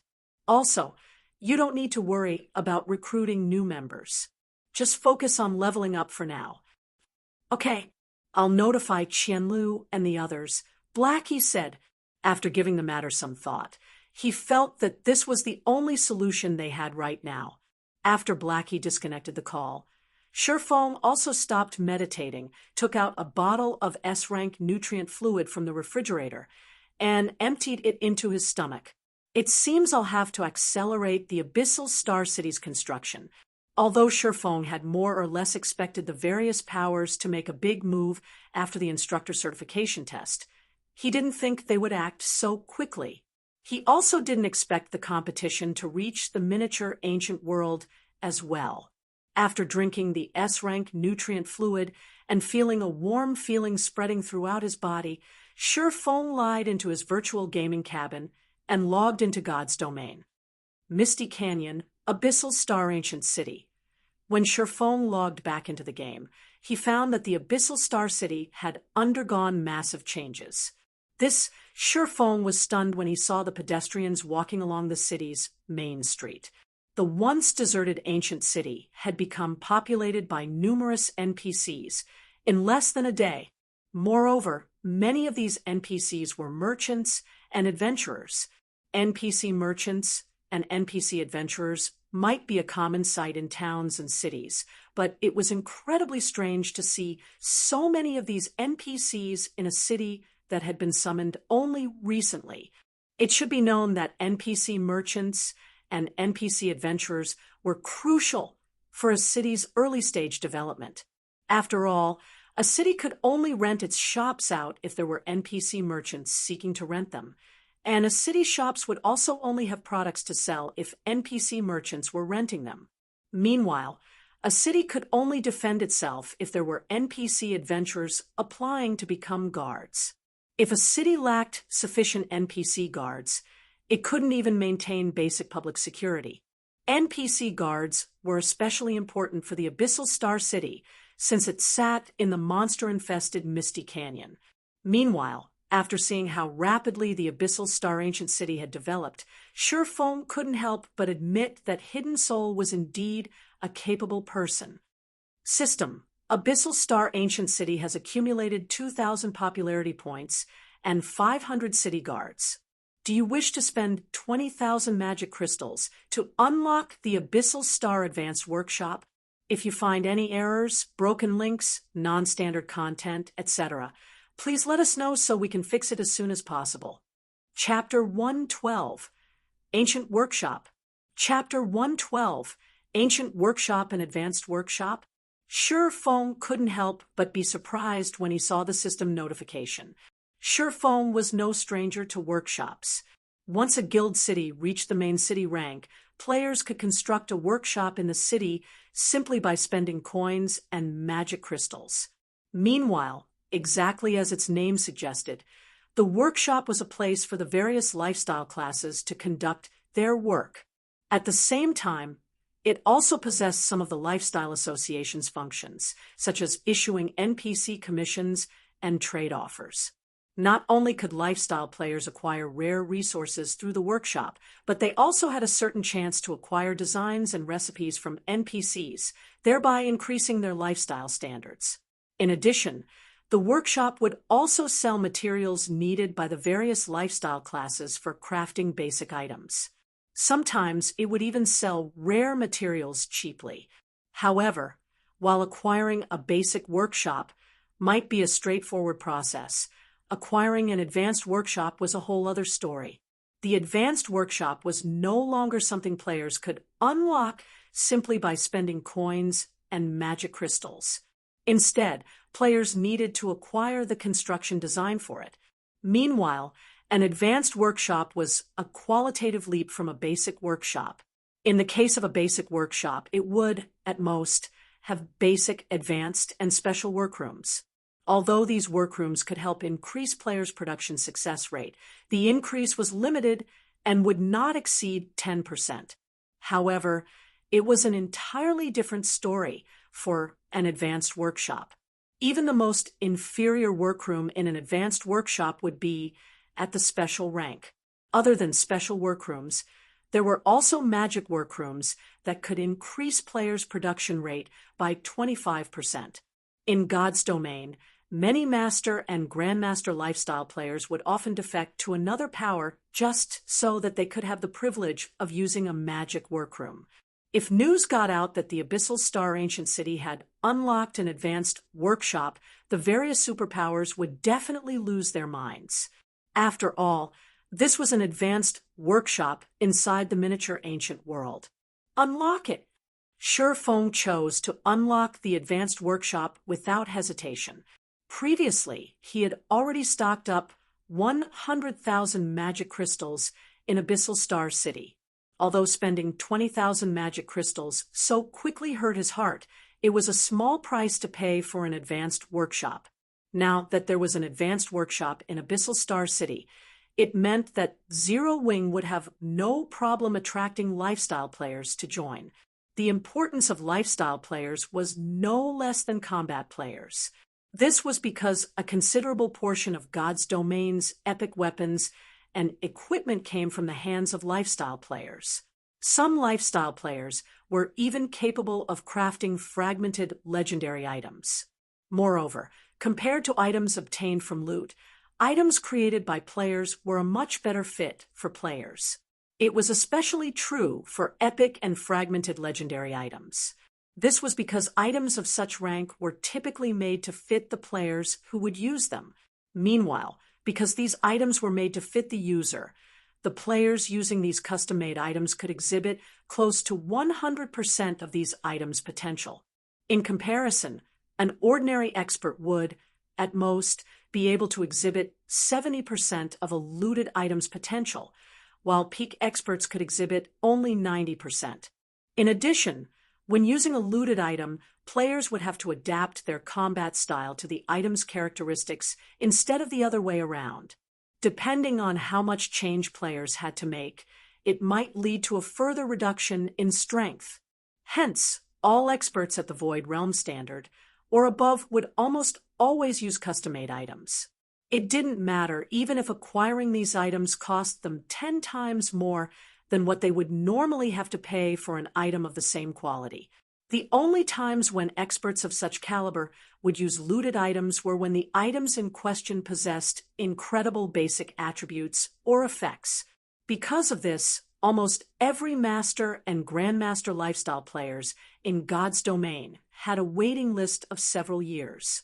Moreover, if one was making a commission with a lifestyle player who wasn't affiliated to one's guild, one would typically have to pay a much greater price for custom-made items. However, now that Zero Wing had an advanced workshop, Zero Wing's members would no longer have to worry about custom-made weapons and equipment in the future. Meanwhile, after Shifeng chose to unlock the Abyssal Star Advanced Workshop, a rather dilapidated 5-story building along the city's main street suddenly took on a new and vibrant look. Why does this advanced workshop occupy such a big area? Shifeng was a little surprised when he looked at the 5-story workshop. The workshop's building matched the size of a sports stadium, and it was nearly twice as big as the advanced workshops Shifeng had seen before. However, Shifeng didn't put too much thought into the matter. Immediately, he walked into the workshop to inspect it. It seems I have really underestimated the Abyssal Star Ancient City.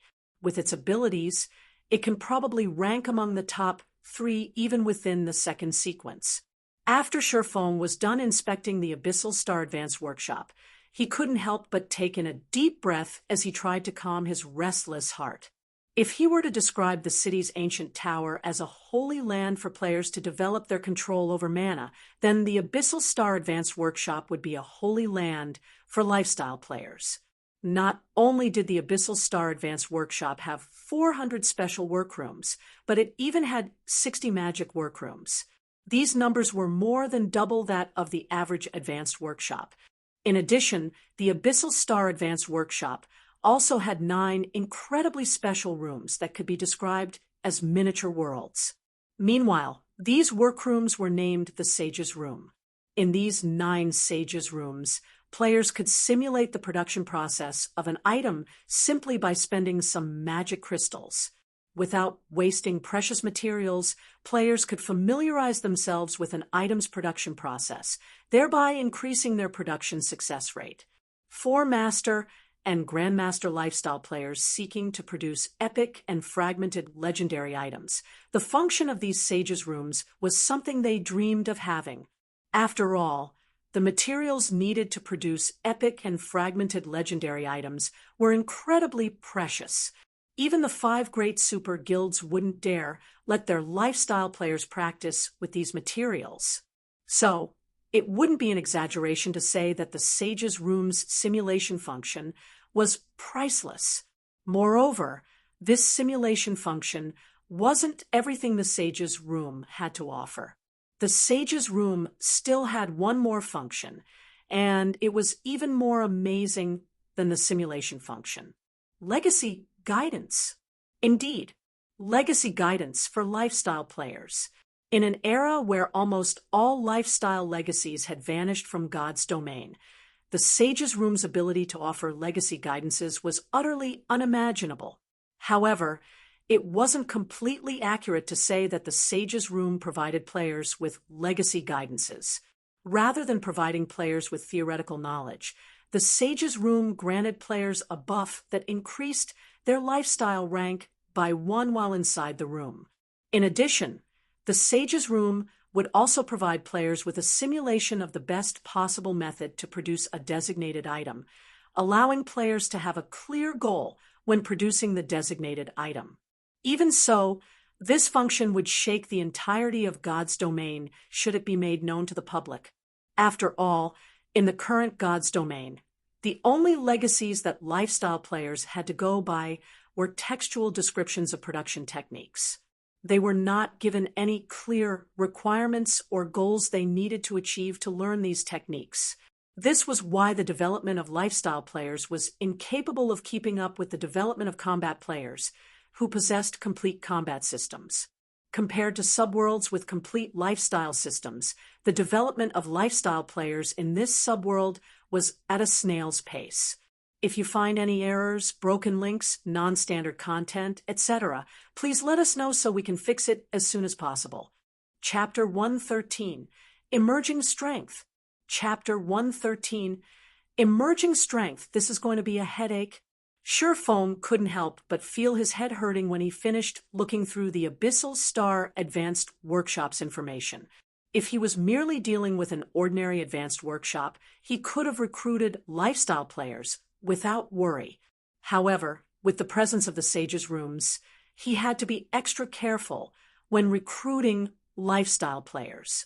If handled poorly, the Abyssal Star Advanced Workshop might bring an end to the Abyssal Star Ancient City. However, Sherfong didn't mull over this matter for too long. Since he had already picked up this hot potato, there was nothing he could do but wait for Zero Wing's mercenary alliance to grow sufficiently strong. Setting aside the Sage's Room, the Abyssal Star Advanced Workshop had another amazing function. More specifically, all advanced workshops had this function, recruiting lifestyle NPCs. Depending on an advanced workshop's popularity, it could even recruit master lifestyle NPCs. Meanwhile, master lifestyle NPCs should be enough to cope with the demands of the current miniature ancient world. After walking up to the workshop's front desk, Sherfong activated the workshop's recruitment function. Then, in less than 2 hours, applications from NPCs began appearing before Feng, one after another. Amazing! This workshop has only opened recently, yet there are already master lifestyle NPCs applying to join. Feng couldn't help but be flabbergasted when he looked through the system message bar. Normally, an advanced workshop would not attract any master lifestyle NPCs as soon as it opened. Applications from master lifestyle NPCs would only start appearing a few days after the workshop's opening. Moreover, only 1 or 2 would appear. Yet, now, in just 2 hours, the Abyssal Star Advanced Workshop had already received applications from more than 10 master lifestyle NPCs. One of them was even a master forger. In addition, this master forger was only asking for 100 gold per day, which was only half of the standard price on the main continent. With this, I won't have to get Blackie to recruit master forgers and alchemists. After looking at the long list of applications, Feng chose to hire all 15 of the master lifestyle NPCs that applied. Of these NPCs, 14 were basic masters, while 1 was an advanced master forger. Thankfully, I already have the designs ready. Otherwise, these NPCs are going to bankrupt Zero Wing. Feng couldn't help but sigh ruefully as he looked at the total cost of hiring these 15 NPCs. Each of the 14 basic masters cost 40 gold per day to hire, while the advanced master cost 100 gold. In total, it costs 660 gold per day to hire these 15 NPCs. In the miniature ancient world, even third-rate guilds would have difficulty supporting a daily expenditure of 660 gold. Firstly, unlike on the main continent, income sources were incredibly limited in the current miniature ancient world. Guilds did not have any guild towns or cities to provide them with large amounts of coins. Right now, the only way guilds could earn coins reliably was by selling equipment and having guild members do quests. Secondly, although the various guilds had sent many players into the miniature ancient world, everyone was just starting out here. Thus, everyone had significant daily expenditures. If not for players being allowed to bring 1,000 gold with them when they entered the miniature ancient world, the various guilds would probably be dead-ass poor right now. Meanwhile, after the NPCs Feng hired arrived at the workshop, Feng approached a white-clad old man. Then, he took out the ancient mana equipment set design he had obtained from the ancient demon court and asked, "Master Horn, how likely are you to succeed in manufacturing this set?"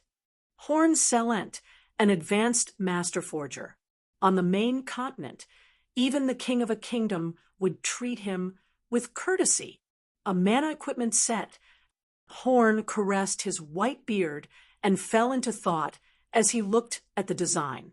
Then, after some time had passed, he said, "Roughly 40%. 40? Feng nodded in satisfaction when he heard the old man's answer. The ancient mana equipment set was extraordinary. If he had a player of the same rank produce it, their success rate would probably be under 30%. I'll leave this design with you. Then, Master Horn, I'll also have the other masters assist you as much as they can. With the Sage's Rooms effects, Horn's success rate should increase past 50%. It cost 1,000 magic crystals and 100 gold's worth of other materials to produce an ancient mana equipment set. If the production success rate was over 50%, each set should only cost 2,000 magic crystals and 200 gold to produce. Even if this standardized ancient mana equipment set was slightly inferior to the sets obtained from the ancient demon court, they were still far stronger than dark gold equipment sets. Currently, what Zero Wing lacked most were weapons and equipment. Although Su Qianliu's Thousand Flow Adventurer team had brought in many epic weapons and equipment from the main continent, there still wasn't enough to equip everyone in the guild. After all, even top-tier first-rate guilds could not fully equip all their experts in epic weapons and equipment. They could only acquire enough to gear their main force members at most. Moreover, Most of these epic weapons and equipment were individual pieces rather than sets. For the average expert in first-rate guilds, they'd be fortunate to have 2 or 3 pieces of epic equipment. Meanwhile, the 8-piece dark gold ranked ancient mana equipment set was inferior only to 8-piece epic equipment sets. In some cases, the mana equipment set excelled even more than epic equipment sets. If he could equip every Zero Wing member with a set, Zero Wing's overall combat power would definitely skyrocket. Afterward, Shi Feng joined Horn and the other masters in producing the ancient mana equipment set. Shi Feng wasn't just a tier 6 sword god in the past. He was also a grandmaster forger. Although he was only a basic apprentice forger with 0 lifestyle EXP right now, he still remembered all the forging techniques he had learned in the past. While Shi Feng might not be able to produce the whole set by himself, he could still help in producing some parts of the set. It was especially true when it came to refining metals and magic crystals. These tasks didn't require lifestyle levels and relied entirely on technique. Meanwhile, with the techniques Shi Feng had honed, he achieved a 60% success rate when refining, which was 10% higher than the NPC masters. This, in turn, increased the overall production success rate of the ancient mana equipment set by a little. In just 2 days, Shi Feng and the NPCs had successfully produced 50 ancient mana equipment sets. Shi Feng had also leveled up from 105 to 106 thanks to all the parts he had produced. His leveling speed was not at all inferior to players grinding out in the fields. In addition, he had leveled up twice in his forging standard, going from a basic apprentice forger into an advanced apprentice forger. Now, he was only missing a few more proficiency points to become a basic forger. However, in producing all these ancient mana equipment sets, Shi Feng had also exhausted Zero Wing's stockpile of magic crystals. If not for the large number of NPC merchants contributing 70,000 magic crystals and 20,000 gold in rent these past 2 days, Zero Wing would have long since gone bankrupt. Just when Shi Feng was about to continue crafting some parts to level up into a basic forger, he suddenly received a call notification. Meanwhile, the caller was none other than Mysterious Moon's Zhuo Yalan. "Seeing as you are contacting me now, did something happen over at the Dark Moon Outpost, Miss Nightingale?" Shi Feng asked when he saw the tired look on Zhuo Yalan's face. According to his agreement with Zhuo Yalan, there should still be 2 days until the battle for the Dark Moon Outpost began. "Something has indeed happened," Zhuo Yalan said with a bitter smile. "I'm afraid we will have to cancel our previous agreement, Mr. Blackflame. World domination has just moved into 100 Flow City and laid claim over every map that drops the tokens for the Dark Moon Outpost. First-rate guilds like Mysterious Moon stand no chance against it. Of course, Mysterious Moon will still compensate you with 10,000 gold. Ever since the God's Domain Association's temple trial, the entirety of God's Domain had undergone a massive change. Every leveling spot in the miniature ancient world had also transformed into a battlefield between the various powers. Originally, Zhuo Yalan thought that Mysterious Moon stood a chance at securing the Dark Moon Outpost since only a few first-rate guilds were competing for it. However, after world domination moved into 100 Flow City, all of her plans had become a joke. Currently, although Mysterious Moon still retained its hold over some of its leveling spots, every map that dropped the Dark Moon token had become a forbidden zone thanks to world domination. Although Mysterious Moon had collected over 60 Dark Moon tokens thus far, that wouldn't be enough to secure the Dark Moon Outpost. This was because the closer they got to the day of the competition, the higher the drop rate for the Dark Moon tokens would become. If world domination monopolized all of the token maps for the next 2 days, it would have a huge advantage in numbers during the competition. World domination has come to 100 Flow City. Shi Feng wasn't particularly surprised to learn about this news. The rewards the God's Domain Association offered were incredibly lucrative, so it wasn't strange for even the various superpowers to make a move. Miss Nightingale, forget the compensation. How about making a deal with Zero Wing? A deal? Zhui Yalin was a little confused as she looked at Shifeng. May I know what kind of deal, Mr. Black Flame? It's a huge pity to just give up on the Dark Moon Outpost now. The Dark Moon Outpost is the nearest resting point for Level 1 10 maps. We'll need to wait 1 whole month if we give up on the competition this time. How about we work together to secure it? Shifeng asked. Of course, once we secure the Dark Moon Outpost, I want half of the shops, including the only large shop in the outpost. I also want half of the outpost's revenue. What do you think? Zhui Yalin couldn't help but look at Shifeng in disbelief when she heard his words. Mr. Blackflame, don't tell me you plan on attacking world domination? If you find any errors, broken links, non-standard content, etc., please let us know so we can fix it as soon as possible. Chapter 114, Zero Wing's Strength. Chapter 114, Zero Wing's Strength. Zhui Yalin was both shocked and frightened by Shifeng's suggestion. This was a super guild they were talking about. Even if world domination wasn't one of the 5 great super guilds, it was still a veteran super guild that had been publicly acknowledged as such since God's Domain's launch. Although one could often see top-tier first-rate guilds behaving fearlessly against a super guild, that was only on the surface. However, it was a completely different story when it came to attacking a super guild. Zhui Yalin would be lying if she said she wasn't frightened by Shifeng's suggestion. As an executive of a first-rate guild, Zhui Yalin possessed a much greater understanding of super guilds than second- and third-rate guilds in God's Domain. Or, more specifically, the stronger a power was in God's Domain, the more afraid they would be of super guilds. This was because super guilds were nowhere close to being as simple as they seemed on the surface.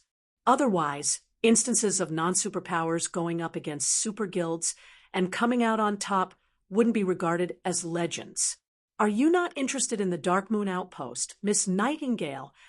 Shifeng asked with a smile. Of course not, Zhui Yalin denied, shaking her head. Once ahead, always ahead. It wasn't an exaggeration to say that mana outposts located close to NPC cities were the most important economic resource for a power during the early stages of the miniature ancient world. If a power failed to secure a mana outpost on this first round, even if it secured an outpost a month later, the coins and resources it could earn through the outpost would be significantly lower than the income the outpost generated on the first month. Not to mention, the difficulty of snatching an outpost would rise exponentially after the first competition. After all, the powers that had occupied the mana outposts in the first month would have utilized the outposts to generate a massive income, which, in turn, could be used to boost their development in the miniature ancient world. Currently, what mattered the most to the various powers of God's Domain wasn't the resources available in the miniature ancient world. Instead, what mattered most to the various powers was to cross the Boundary River and reach the neutral zone as soon as possible. This was because whoever managed to take control of the neutral zone would become the leading force of the 2 gods' domains in the future.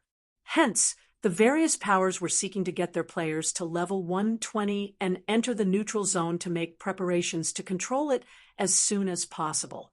After taking a deep breath, Zhui Yalin said, World Domination is a super guild. Even if only a portion of its members is in 100 Flow City, it still isn't an opponent we can go up against. After all, aside from its own members, World Domination still has many affiliated powers. Just in 100 Flow City alone, there is 1 first-rate guild and 3 second-rate guilds affiliated to World Domination. The number of first-rate experts World Domination has far surpasses ours. Aside from having many powerful experts, super guilds also had many affiliated powers working for them. Otherwise, there was no way a super guild could control the massive territory they occupied. Not to mention, They were currently in the early stages of the miniature ancient world. While the quality of experts still mattered to a certain extent, quantity played a much more important role now that everyone was at Tier 3. Meanwhile, world domination had an overwhelming advantage over Mysterious Moon when it came to the quantity of experts they possessed. Even if Mysterious Moon had a Tier 6 God-ranked expert on its side, it still couldn't go against world domination. The competition for the Dark Moon outpost wasn't a simple clash between players. Firstly, there were the Dark Moon tokens needed to participate in the actual competition. The maps the Dark Moon tokens dropped at were massive, and Tier 3 players would need around 8 hours just to run from one side to another. Even if Shifeng decided to go after World Domination's players, he wouldn't be able to kill many of them. Thus, World Domination could still collect a large number of tokens before the competition began. Secondly, the actual competition for the outpost involved players killing monsters for resources and occupying resource nodes. Even if Shifeng was powerful, there was a limit to what a single player could do. If Mysterious Moon went along with Shifeng's plans and attacked World Domination, not only would World Domination still secure the Dark Moon outpost, but Mysterious Moon would also end up having to suffer World Domination's retaliation afterward. I know, if we are only talking about first-rate experts, Mysterious Moon naturally cannot beat World Domination, Shifeng said, nodding. But what if Mysterious Moon has more experts with Tier 4 combat power than World Domination? Mysterious Moon having more Tier 4 combatants than World Domination?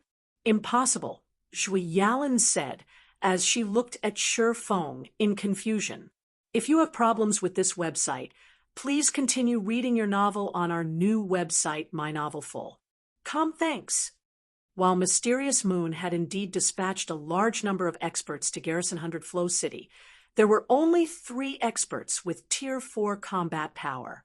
Moreover, that was only because they had combat standards of the Flowing Water Realm and were geared with top-tier epic weapons that were close to rivaling fragmented legendary weapons and Hall of Fame-level epic equipment sets. Compared to World Domination, the number of Tier 4 combatants Mysterious Moon possessed was nothing.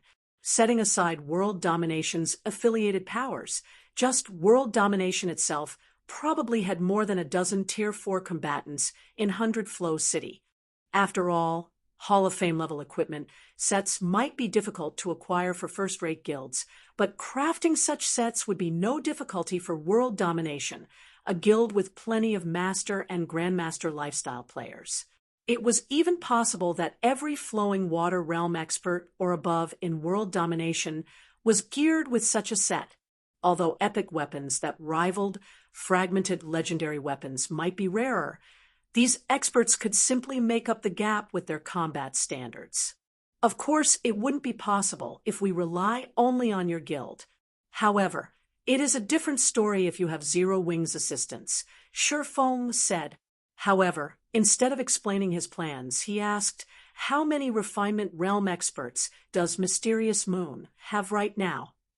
There are 34 in 100 Flow City and a few more in other NPC cities. I should be able to gather 40 within a short period, Zhui Yalan said, not bothering to withhold this information. It wasn't difficult for a first-rate power to find out how many Refinement Realm experts other first-rate powers had sent into the miniature ancient world, so there was no point in keeping this a secret from Shifeng. 40? Shifeng was a little surprised.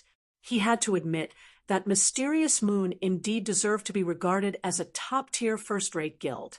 The number of experts Mysterious Moon had dispatched to the miniature ancient world was only a small portion of its members. After all, the guild's main operations remained on the main continent. Yet, Mysterious Moon still had 40 Refinement Realm experts in the miniature ancient world.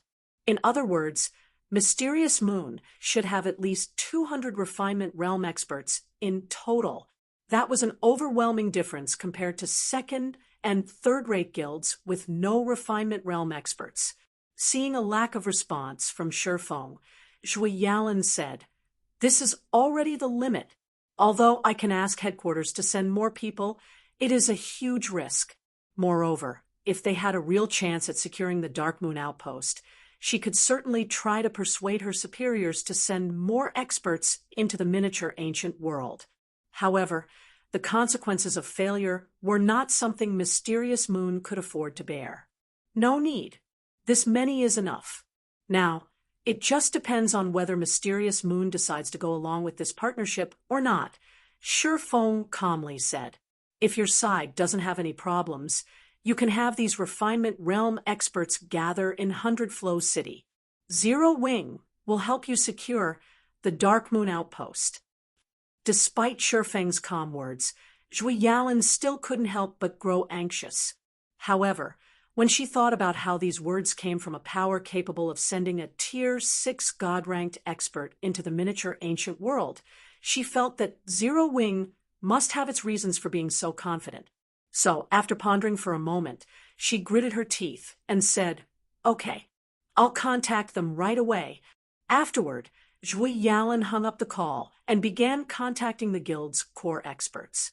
If you find any errors, broken links, non-standard content, etc., please let us know so we can fix it as soon as possible. Chapter 115, Confrontation? Chapter 115, Confrontation? Inside a luxurious 5-story mansion in 100 Flow City. Currently, 40 players who had reached level 103 were gathered inside the mansion's 5th-floor conference room. All 40 of these players were fully geared in epic equipment, and they radiated an aura that would instill fear into an ordinary Tier 3 expert. Some of these players even radiated dense bloodlust, their bodies surrounded by a faint layer of red mist. "Why did you suddenly gather us here? Nightingale, did something happen?"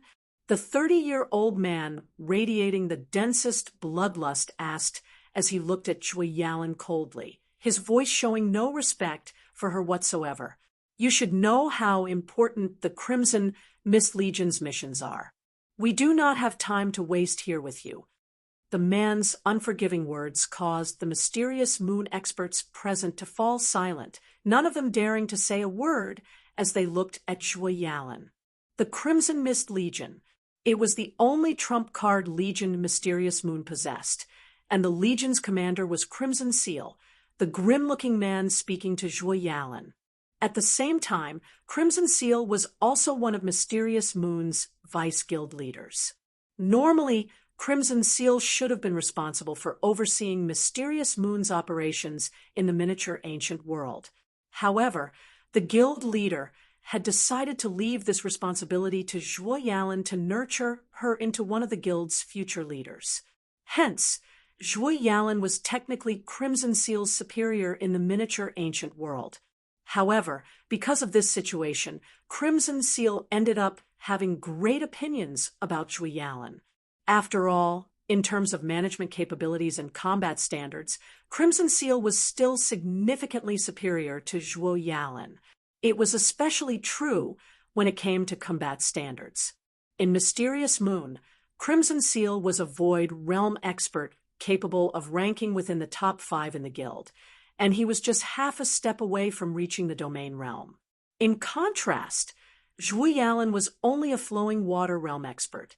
However, Zhui Yalan had long since gotten used to Crimson Seal's strictness. So, she smiled and said, "Vice Guild Leader Seal, I know the guild leader has assigned many missions to you, but I have gathered everyone here today to make an important announcement." An important announcement. With eyes full of disdain, Crimson Seal said, "What do you think can be more important than collecting the tokens for the Twin Lions City's Greyhawk outpost?" World Domination's entry into 100 Flow City had thoroughly messed up Mysterious Moon's original plans, and this forced Mysterious Moon with no choice but to move their base of operations to the Twin Lions City. Meanwhile, the competition for the Greyhawk outpost, the mana outpost closest to the Twin Lions City, was already closing. Some of 100 Flow City's other first-rate guilds had also moved to the Twin Lions City. Thus, competition for the Greyhawk outpost was going to be much more intense than the competition for the Dark Moon outpost. The Dark Moon outpost. Shui Yalan said in a serious tone. We have already invested a lot into 100 Flow City. We will incur massive losses if we give up on it now. My intention is for us to follow our original plans and continue competing for the Dark Moon Outpost. As soon as Shui Yalan finished speaking, many people in the room couldn't help but gasp and look at her in disbelief. A super guild.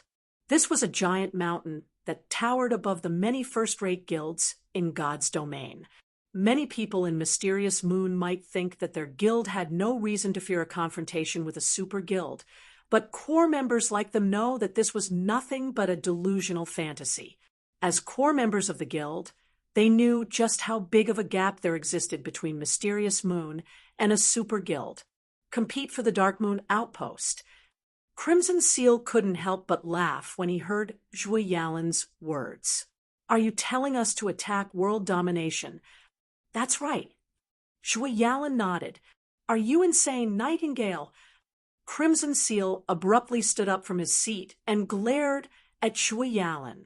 The guild leader might have left you in charge of the guild's affairs in the miniature ancient world, but he did not grant you permission to send the entire guild to the grave. At this moment, other than Lin Yaoyue, who sat beside Shui Yalan, everyone else in the room couldn't help but deeply agree with Crimson Seal. That's right. While I understand you find it difficult to accept losing the investments we have made in 100 Flow City, you can't joke around using the guild's future Vice Commander Nightingale. If you have problems with this website, please continue reading your novel on our new website, My Novel Full. Thanks. World domination might not have sent many people to 100 Flow City, but their experts still outnumber us by a large margin. We will only be seeking our own deaths by competing with world domination. Based on our findings, world domination has dispatched 3 legions to 100 Flow City this time. Of them, there is even a trump card legion, led by world domination's vice guild leader, Sui Tianquan.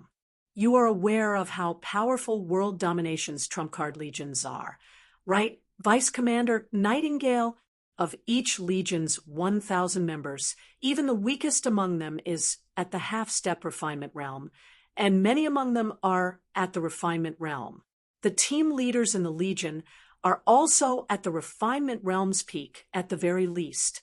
With our forces, how can we even hope to compete with world domination? For second-rate guilds and below, they would only know that super guilds were existences that shouldn't be offended. However, they were unaware of how powerful a super guild was exactly. A half-step refinement realm expert that would be treated as an integral member of a first-rate guild would be nothing but the weakest member in a super guild's 1,000-man trump card legions. Even in a super guild's normal 1,000-man legions, a half-step refinement realm expert could, at most, become a team leader, while the normal members of the legion were first-rate experts at the very least. Meanwhile, world domination had dispatched 2 normal legions and 1 trump card legion to 100 Flow City. Faced against such a force, it wouldn't matter even if every first-rate guild in 100 Flow City banded together. They still wouldn't be able to go against these 3 legions from world domination. Indeed, this was the difference between a first-rate guild and a super guild.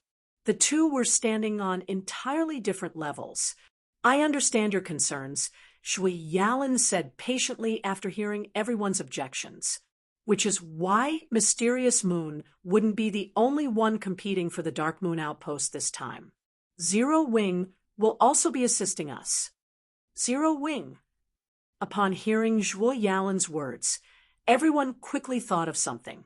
Is it the guild established in 100 Flow City by that outer world god-ranked expert? Although Zero Wing's existence remained a secret in Mysterious Moon, everyone present was a core expert of the guild. So they had more or less heard about Zero Wing and its origins. While Mysterious Moon had thought of partnering with Zero Wing previously, the demands of Zero Wing's guild leader Black Flame were simply far too much for Mysterious Moon to accept. Currently, though, Zero Wing was nothing but an empty shell of a guild. The only noteworthy expert in Zero Wing was Black Flame. As for the Thousand Flow adventure team that had joined the guild, it was nothing but an insignificant existence. Meanwhile, Crimson Seal sat down again and sneered, saying, "Nightingale, Zero Wing might have a God-ranked expert, but the Dark Moon Outpost's problem isn't something just one God-ranked expert can resolve." At this moment, even Lin Yaoyue couldn't help but be confused by Zhuo Yalin's decision, let alone Crimson Seal. While Black Flame was indeed powerful, with Zero Wing in its current state, there was very little the guild could do in the miniature ancient world, much less clash against a super guild in a direct confrontation. However, before Zhuo Yalin could offer a response, a knocking sound suddenly came from the door. Then, the person outside the conference room loudly reported, "Vice Commander Nightingale, Black Flame, and his companion have arrived at the mansion's entrance. Should I let them in?" "Invite them in. If you find any errors, broken links, non-standard content, etc., please let us know so we can fix it as soon as possible." Chapter 116, Ice Queen. Chapter 116, Ice Queen. The conference room fell silent when everyone heard Zhuo Yalin's words. None of them thought Zhuo Yalin had invited Black Flame to this conference. "What do you think this little girl is trying to do, Vice Guild leader? Is she really intent on fighting for the Dark Moon Outpost?" The 50-year-old thin man dressed like a knight sitting next to Crimson Seal asked in a whisper. "I don't know."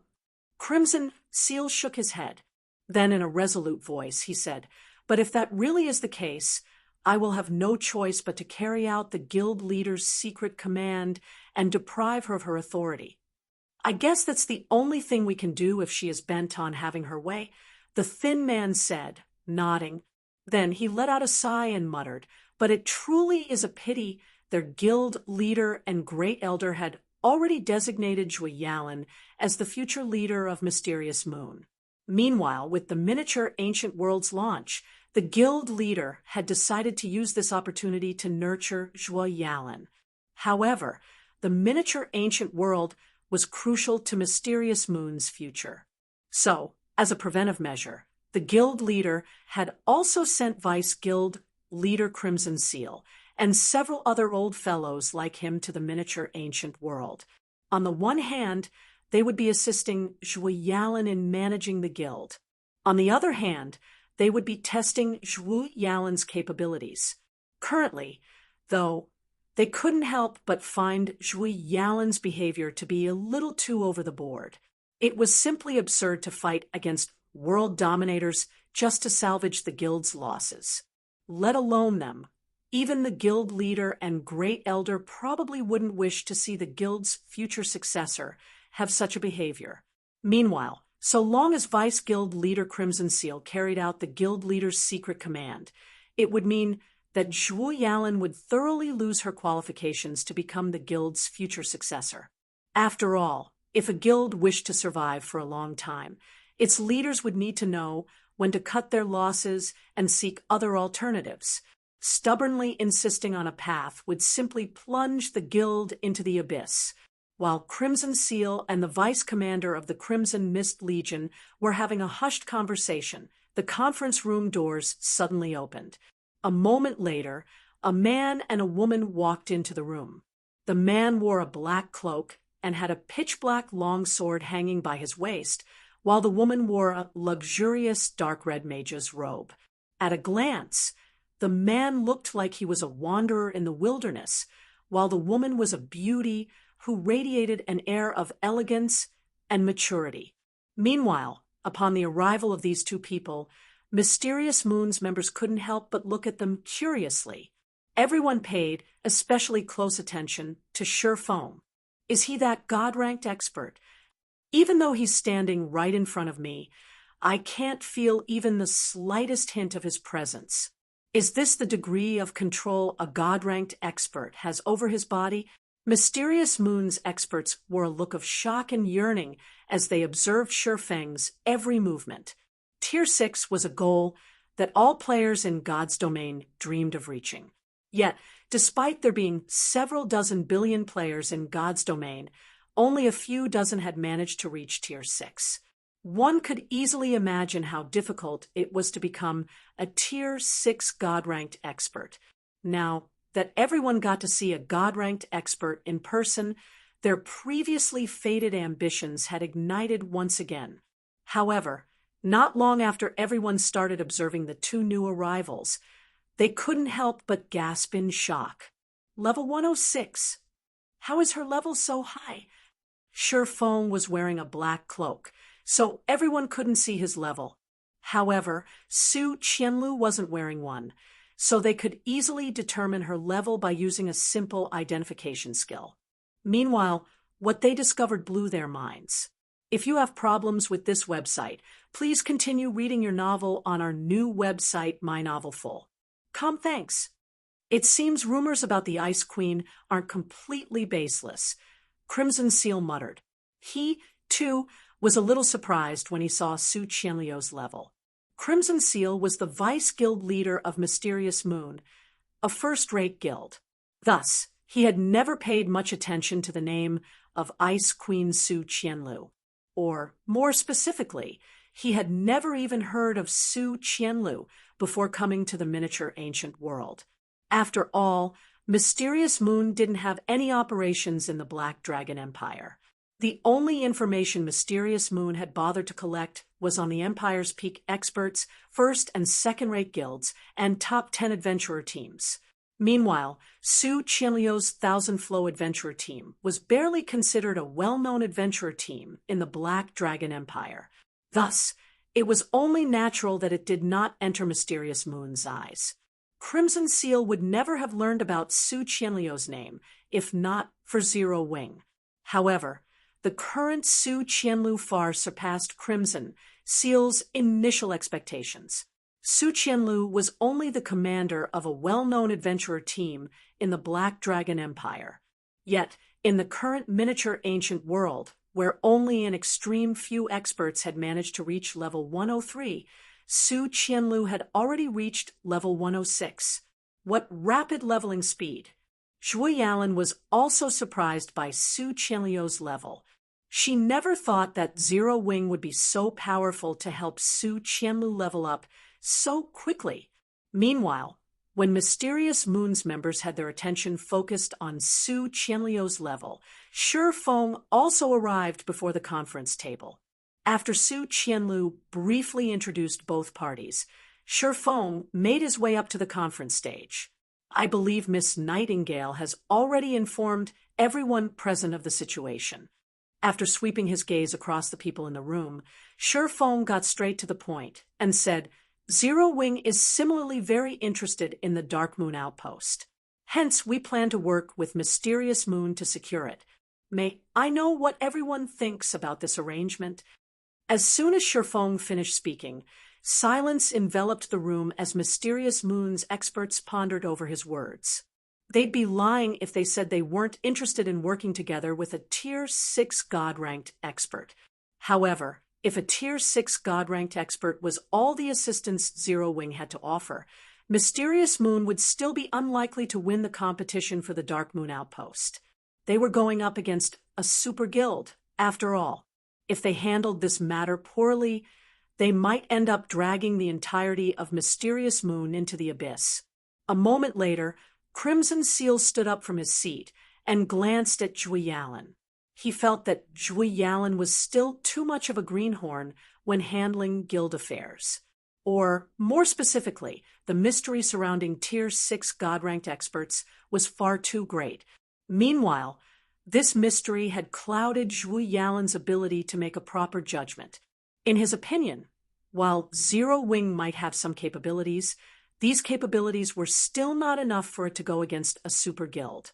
Afterward, Crimson Seal turned to Feng and bluntly said, Mr. Black Flame, you might be a God-ranked expert, but don't you think that you are underestimating world dominators a little too much?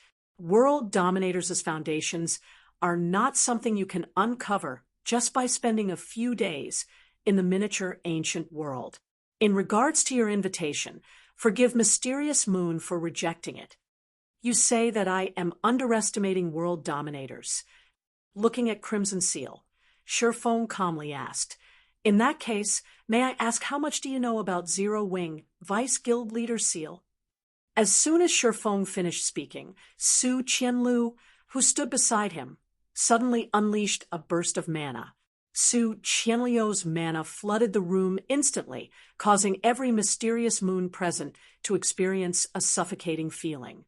In addition, everyone also found that they had lost the ability to use the mana surrounding them. However, compared to Su Qianliu's mana, the aura she radiated was much more terrifying. Faced against Su Qianliu's aura, many of the refinement realm experts couldn't help but react like frightened rats and instantly retreated by over a dozen yards away from her, their eyes full of wariness as they looked at her. Tier 4 strength. Crimson Seal was dumbfounded as he looked at Su Qianlu. If you find any errors, broken links, non-standard content, etc., please let us know so we can fix it as soon as possible. Chapter 117, Extraordinary Foundations. Chapter 117, Extraordinary Foundations. How is this possible? Could she have reached Tier 4 already? She's only at level 106 right now, so there's no way she is at Tier 4. It is probably because of her weapon and equipment. That can't be possible, right? It would take at least a fragmented legendary item for her to have such powerful mana and aura. But her staff is giving off an epic ranked glow, while her equipment is giving off a dark gold ranked glow. There's not even one fragmented legendary item on her. Mysterious Moons members felt as if they were standing in the presence of a mythic monster right now, and they couldn't help but grow confused by this situation. Tier 4 strength. This was the greatest combat power players could muster in the current miniature ancient world. Even the various superpowers Apex experts were only at this level. However, the various superpowers Apex experts could only acquire such strength because they had the help of Hall of Fame level epic equipment sets in addition to their extraordinary combat techniques. Even then, only the raw power of their attacks would reach the Tier 4 standard. The standard of their mana would still be at Tier 3. It should be known that Su Qianlu was only at the Flowing Water realm. Some of the mysterious moon experts present were even superior to her when it came to combat standards, let alone the various superpowers Apex experts. Yet, even without entering combat, Su Qianlu already possessed strength and mana at the Tier 4 standard. In other words, Su Qianlu possessed the true might of a Tier 4 player.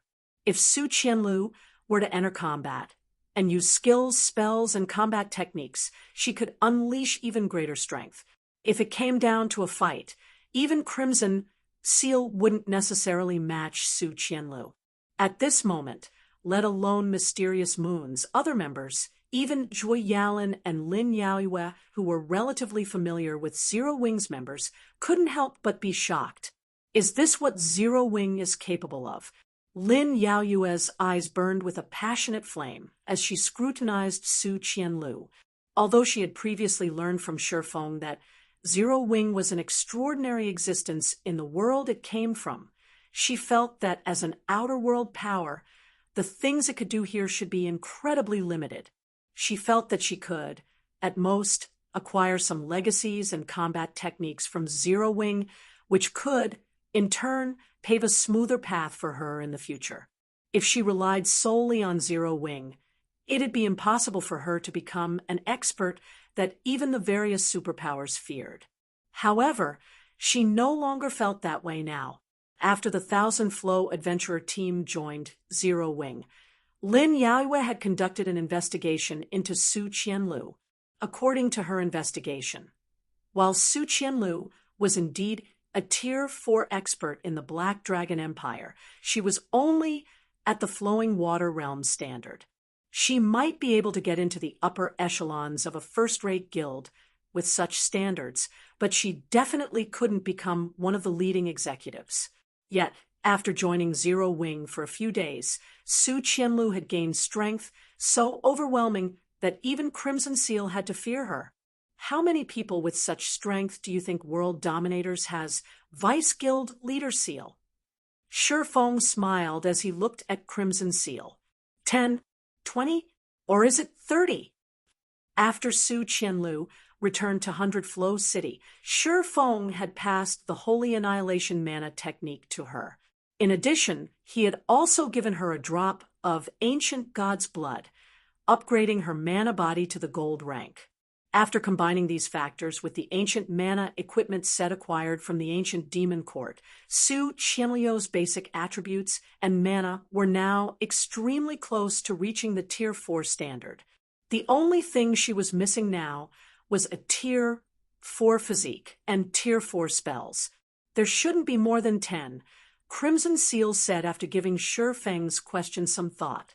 If World Dominators invested all of its available resources and manpower into the miniature ancient world, it might be capable of producing 30 Tier 4 combatants.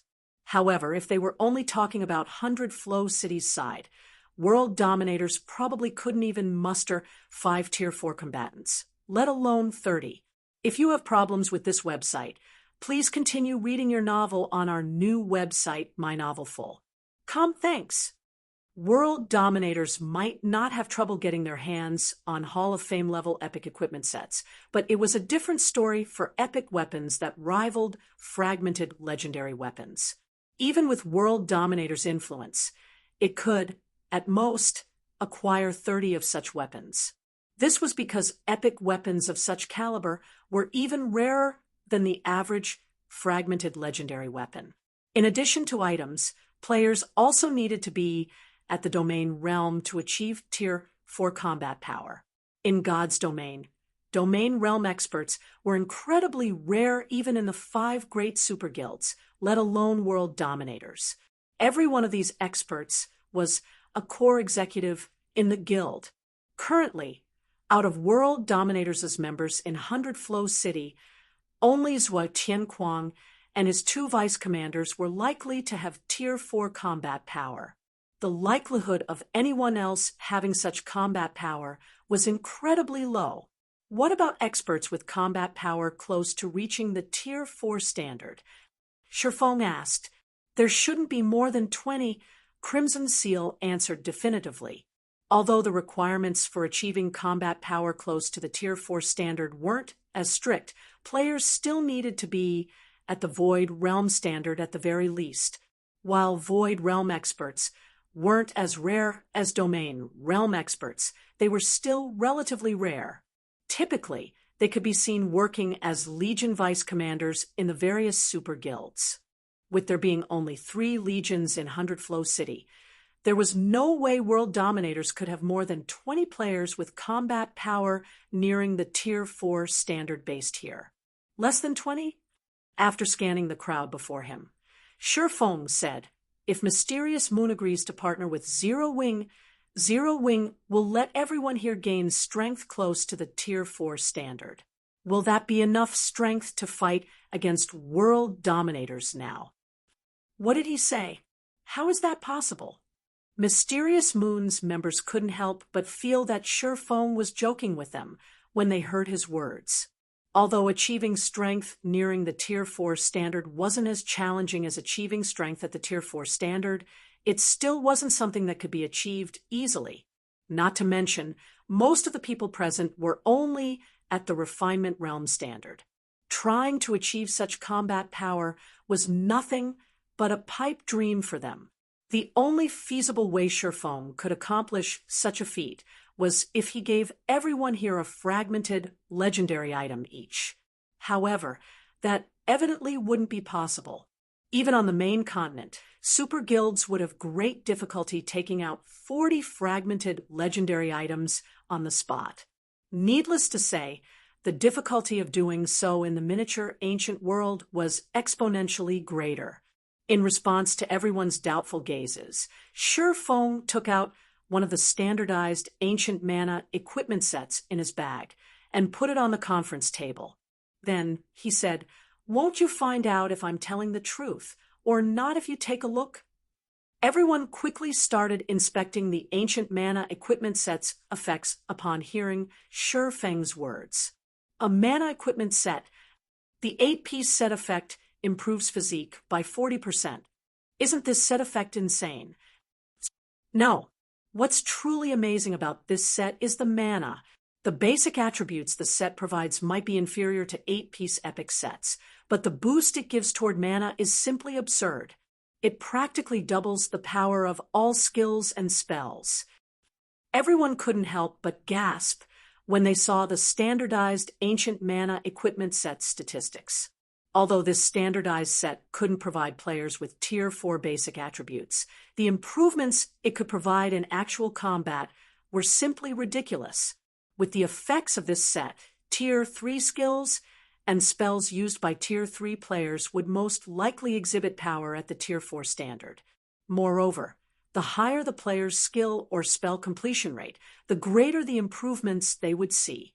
4 refinement realm experts, like themselves, if they paired this standardized ancient mana equipment set with a top-tier epic weapon, they could easily hold their ground against a Tier 4 mythic monster. No wonder he has such confidence, Crimson Seal thought as he looked at Shi Feng. He finally understood how Su Qianlu managed to gain her current strength. 40 sets, Shi Feng said, smiling as he extended 4 fingers to the crowd before him. If you partner with Zero Wing will provide you with 40 of these mana equipment sets.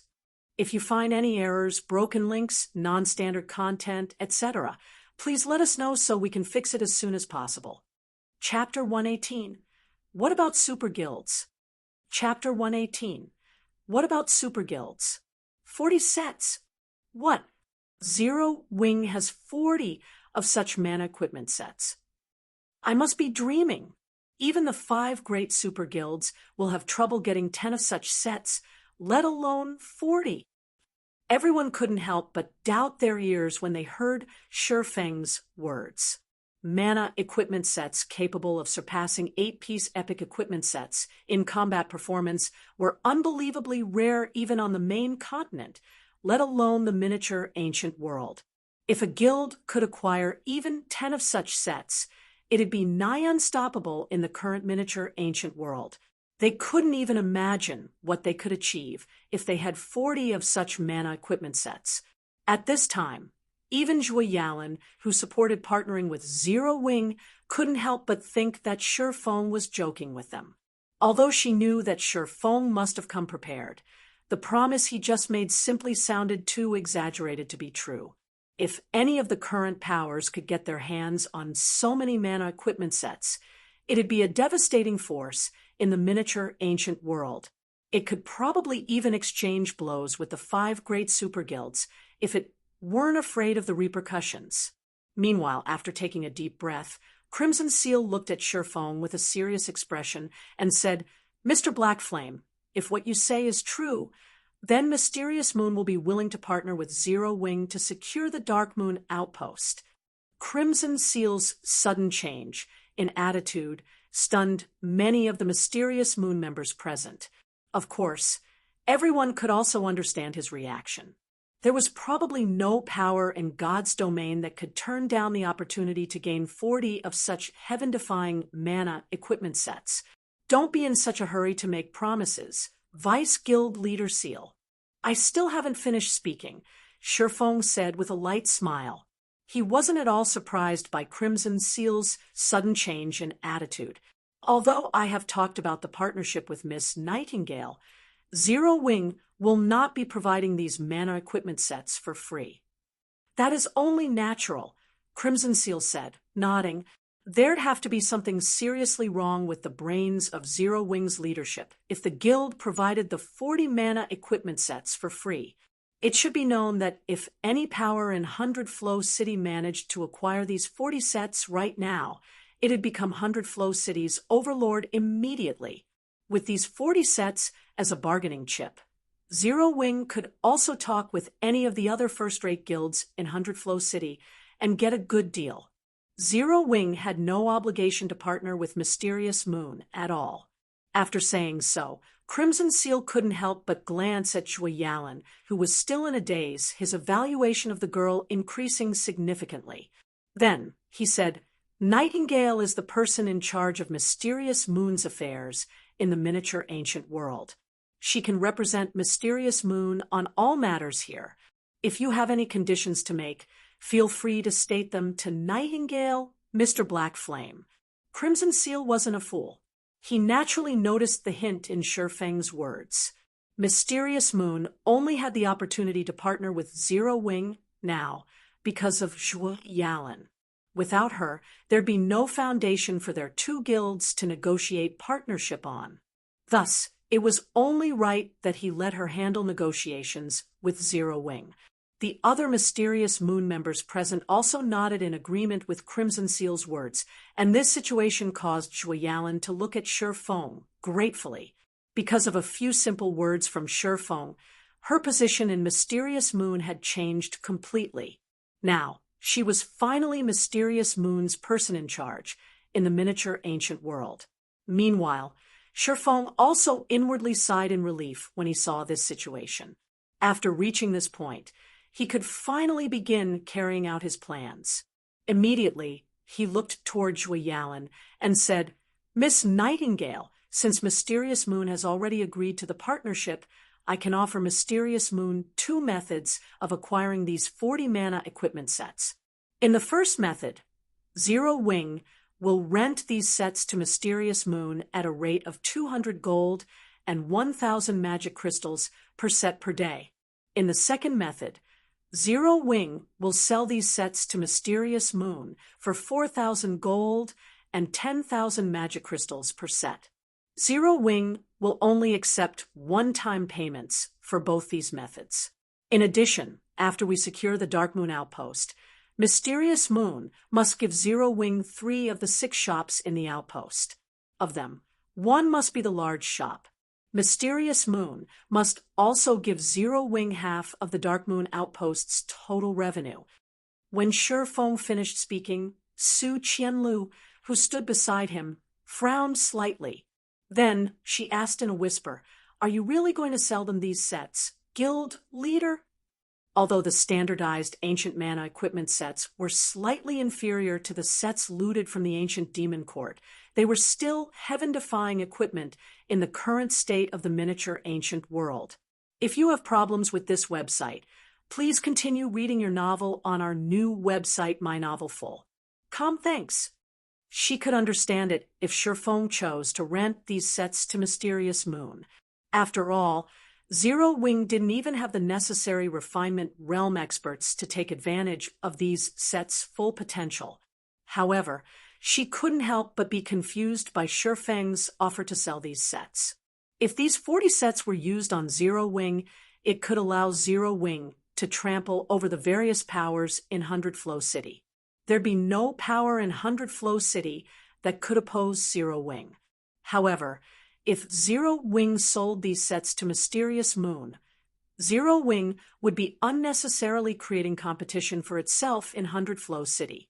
In reality, Su Qianlu wasn't the only one surprised by Shifeng's offer. Even Mysterious Moon's members were taken aback. None of them thought that Zero Wing would be selling them these mana equipment sets. It should be known that every standardized ancient mana equipment set could be used to produce a Tier 4 combatant. In the current era, where players were still far from reaching Tier 4, the value of having 40 Tier 4 combatants went without saying. Don't worry. I know what I'm doing. Shifeng replied without explaining his decision.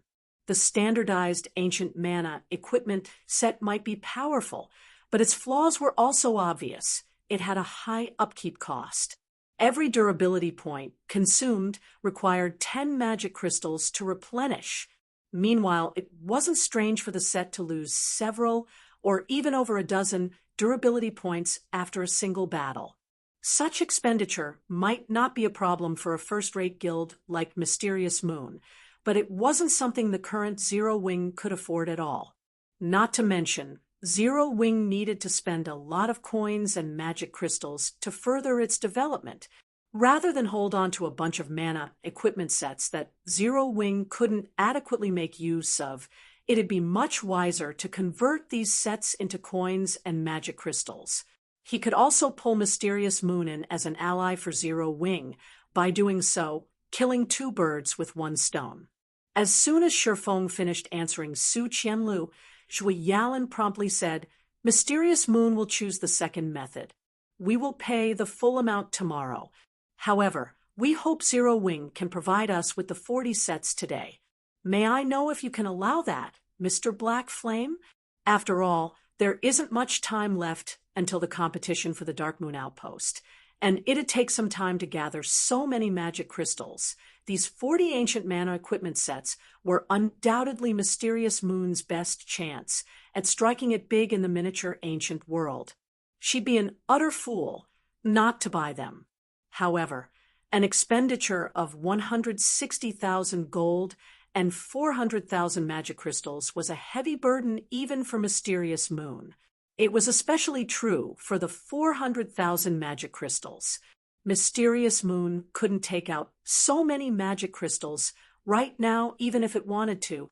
She'd have to request headquarters to transfer more resources over from the main continent. That won't be a problem. Shifeng nodded. Afterward, Zhui Yalan and Shifeng signed a contract with each other.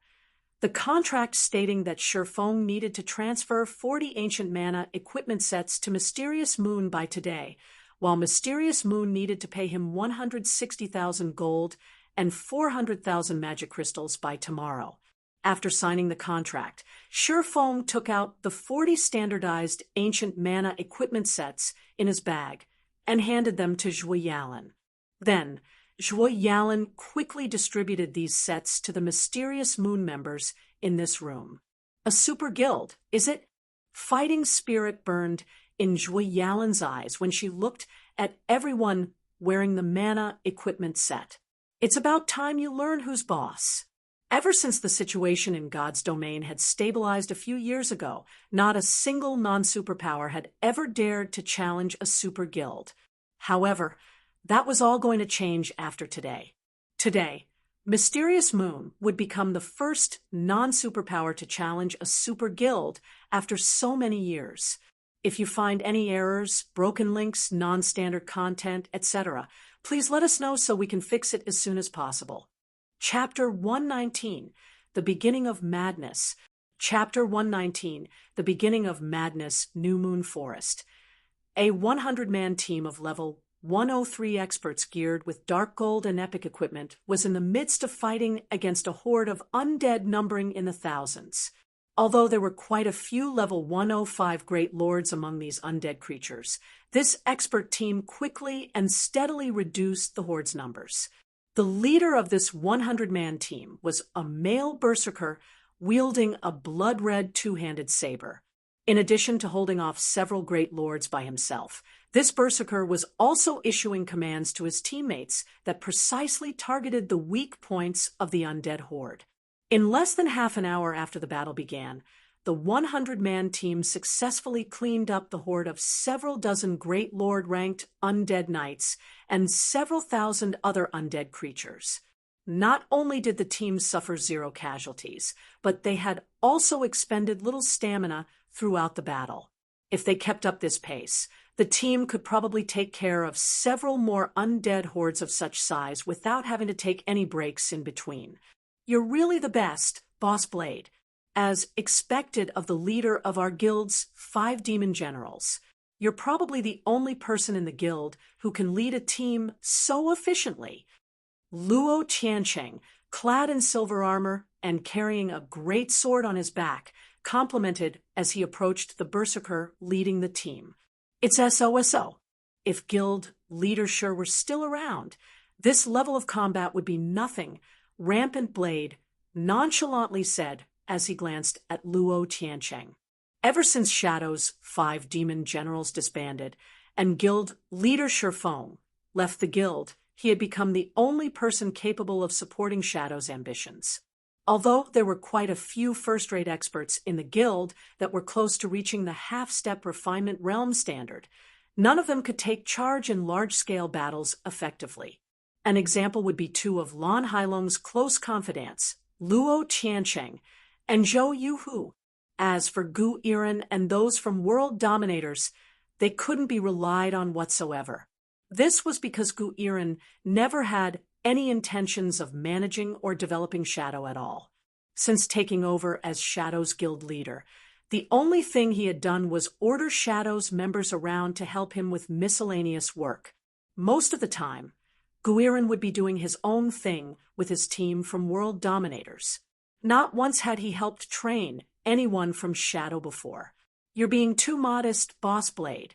Now that you've reached the refinement realm already, combined with world dominators' resources, it's only a matter of time before you reach Tier 4 in the future. There's no way that Shifeng can hope to match you, Luo Qiancheng said, laughing. Once we complete our mission this time, Chairman Lan will discuss with Guild Leader Gu to let you become the Guild's acting guild leader. At that time, you'll get to manage all of the Guild's affairs. Refinement Realm.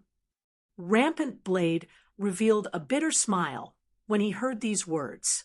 I reached this realm over a year later than Su Qianlu. I also heard that Su Qianlu has apparently joined the new guild that Guild Leader Shi and Blackie established. An expert of my caliber is only strong in a guild like Shadow. In reality, Rampant Blade had received an invitation to join Zero Wing from Blackie. However, he had grown attached to Shadow over the years, and he still had many brothers in Shadow, so he eventually rejected Blackie's offer. You're putting Zero Wing on too high of a pedestal, Boss Blade. Zero Wing is nothing but a newly established small guild with a few thousand members. Even with Su Qianliu's Thousand Flow adventurer team serving as its base, there's no way it can compete with our guild. After all, Shadow now has world dominators backing it. Once the resources from world dominators start piling up, our guild will have many Tier 4 experts in the future. In contrast, Zero Wing is going to have a tough time even surviving, Luo Qiancheng said in disdain. In Luo Qiancheng's opinion, Shifeng's statement to make Shadow disappear was nothing but a joke. Even Chairman Lan Hailong had laughed when he heard of it. While the miniature Ancient Worlds launch had indeed granted Shifeng a lot of advantages and reduced the various powers' influence, it didn't change the fact that a guild required resources and experts to prosper.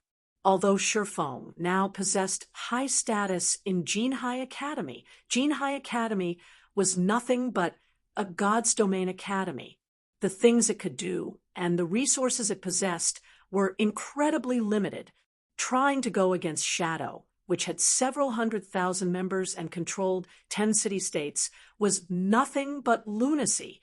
There was also no competition between the experts of Zero Wing and Shadow. Ever since Shadow received the guild legacies from world dominators, Shadow's members achieved significantly faster growth. Rampant Blade had even become a refinement realm expert thanks to these resources. Even if Zero Wing had a refinement realm expert like Su Qianlu, it still couldn't compete with Shadow in the future. In fact, after Shadow completed the mission assigned by World Dominators this time, World Dominators would be able to control the entirety of 100 Flow City through the Dark Moon Outpost. Once that happened, Shadow could take advantage of World Dominators' influence to eradicate Zero Wing. Let's stop talking about this. Have everyone look for the Dark Moon tokens quickly, Rampant Blade said, not bothering to refute Luo Qiancheng's words. Based on the current situation, Shadow was indeed growing stronger and stronger. As evidence, even Luo Qiancheng had reached the half-step refinement realm already. We need to meet our quota of 200 tokens by today. Otherwise, World Dominators is going to have our training resources. Luo Qiancheng nodded. Then, he hurriedly had everyone on the team sort through the loot. At the same time, he sent the team's assassins and rangers to scout around for more undead creatures. Meanwhile, during the time Rampant Blade's team was looting their kills, Rampant Blade suddenly heard a message notification. This Has Mysterious Moon gone crazy? Rampant Blade couldn't help but be stunned when he read the message Gu Iren sent him.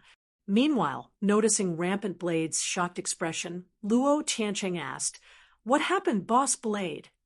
If you have problems with this website, please continue reading your novel on our new website, My Novel Full. Thanks. Mysterious Moon has suddenly declared war on world dominators. Rampant Blade said, after taking a deep breath. Moreover, just a few minutes ago, Mysterious Moon annihilated one of World Dominators' 100-man teams. Annihilated. Luo Tiancheng was also shocked and confused when he heard Rampant Blade's words. Is Mysterious Moon looking to die? It might be fine if it were merely a simple conflict with a few players from a different guild. World Dominators wouldn't even care if a few of its players got killed. After all, such minor conflicts were frequent in God's domain. There was no way a super guild like World Dominators would bother to pay attention to these trivial matters every day. After all, there were millions of members in the guild. There'd be no end if it tried to take care of every personal conflict that took place. However, it was different if an entire 100-man team got annihilated. It was especially true now that World Dominators had declared monopoly over the New Moon Forest. Such an act of transgression represented an entirely different meaning. War. This was a declaration of war. It had already been many years since anyone dared to declare war on a super guild. Meanwhile, the last time it happened, a first-rate guild had gotten erased from God's domain. TL notes. 1. Even if Zero Wing had a refinement realm expert like Su Qianlu, this isn't a translation error. Shadow most likely isn't aware that Su Qianlu has become a flowing water realm expert. If you find any errors, broken links, non-standard content, etc., please let us know so we can fix it as soon as possible. Chapter 120, Zero Wing. Chapter 120, Zero Wing. All party leaders. Contact all the nearby teams and have them gather at our location immediately. Rampant Blade shouted after getting over his shock. Gu Iren had explicitly stated in his message for all guilds affiliated with World Dominators to form 1,000-man legions and surround the lake region in the New Moon Forest. Meanwhile, his goal in doing so was very obvious. Mysterious Moon had already angered World Dominators. So, now, World Dominators was preparing to make a move against Mysterious Moon. Under Rampant Blade's command, his party leaders promptly began contacting the other teams operating nearby, everyone reacting both anxiously and excitedly over this situation. Quick, bring your team over. Mysterious Moon has declared war on World Dominators, and World Dominators is now planning on taking action against Mysterious Moon. You're going to miss the show if you don't hurry over. That's right. World Dominators must be preparing to take revenge. A top-tier first-rate guild versus a super guild. It's been many years since something like this has taken place. At this time, Shadow's members weren't the only ones excited over this situation. The members of World Dominators' other affiliated guilds operating in the New Moon Forest also grew restless over this situation. Ever since the incident where a super guild had erased a first-rate guild took place several years ago, no more of such incidents took place in God's domain. At most, conflicts between first-rate guilds and super guilds were limited to small fights. This time, however, World Dominators was evidently planning on getting serious. 100 Flow City. Inside a guild-owned 3-story mansion located along the city's main street.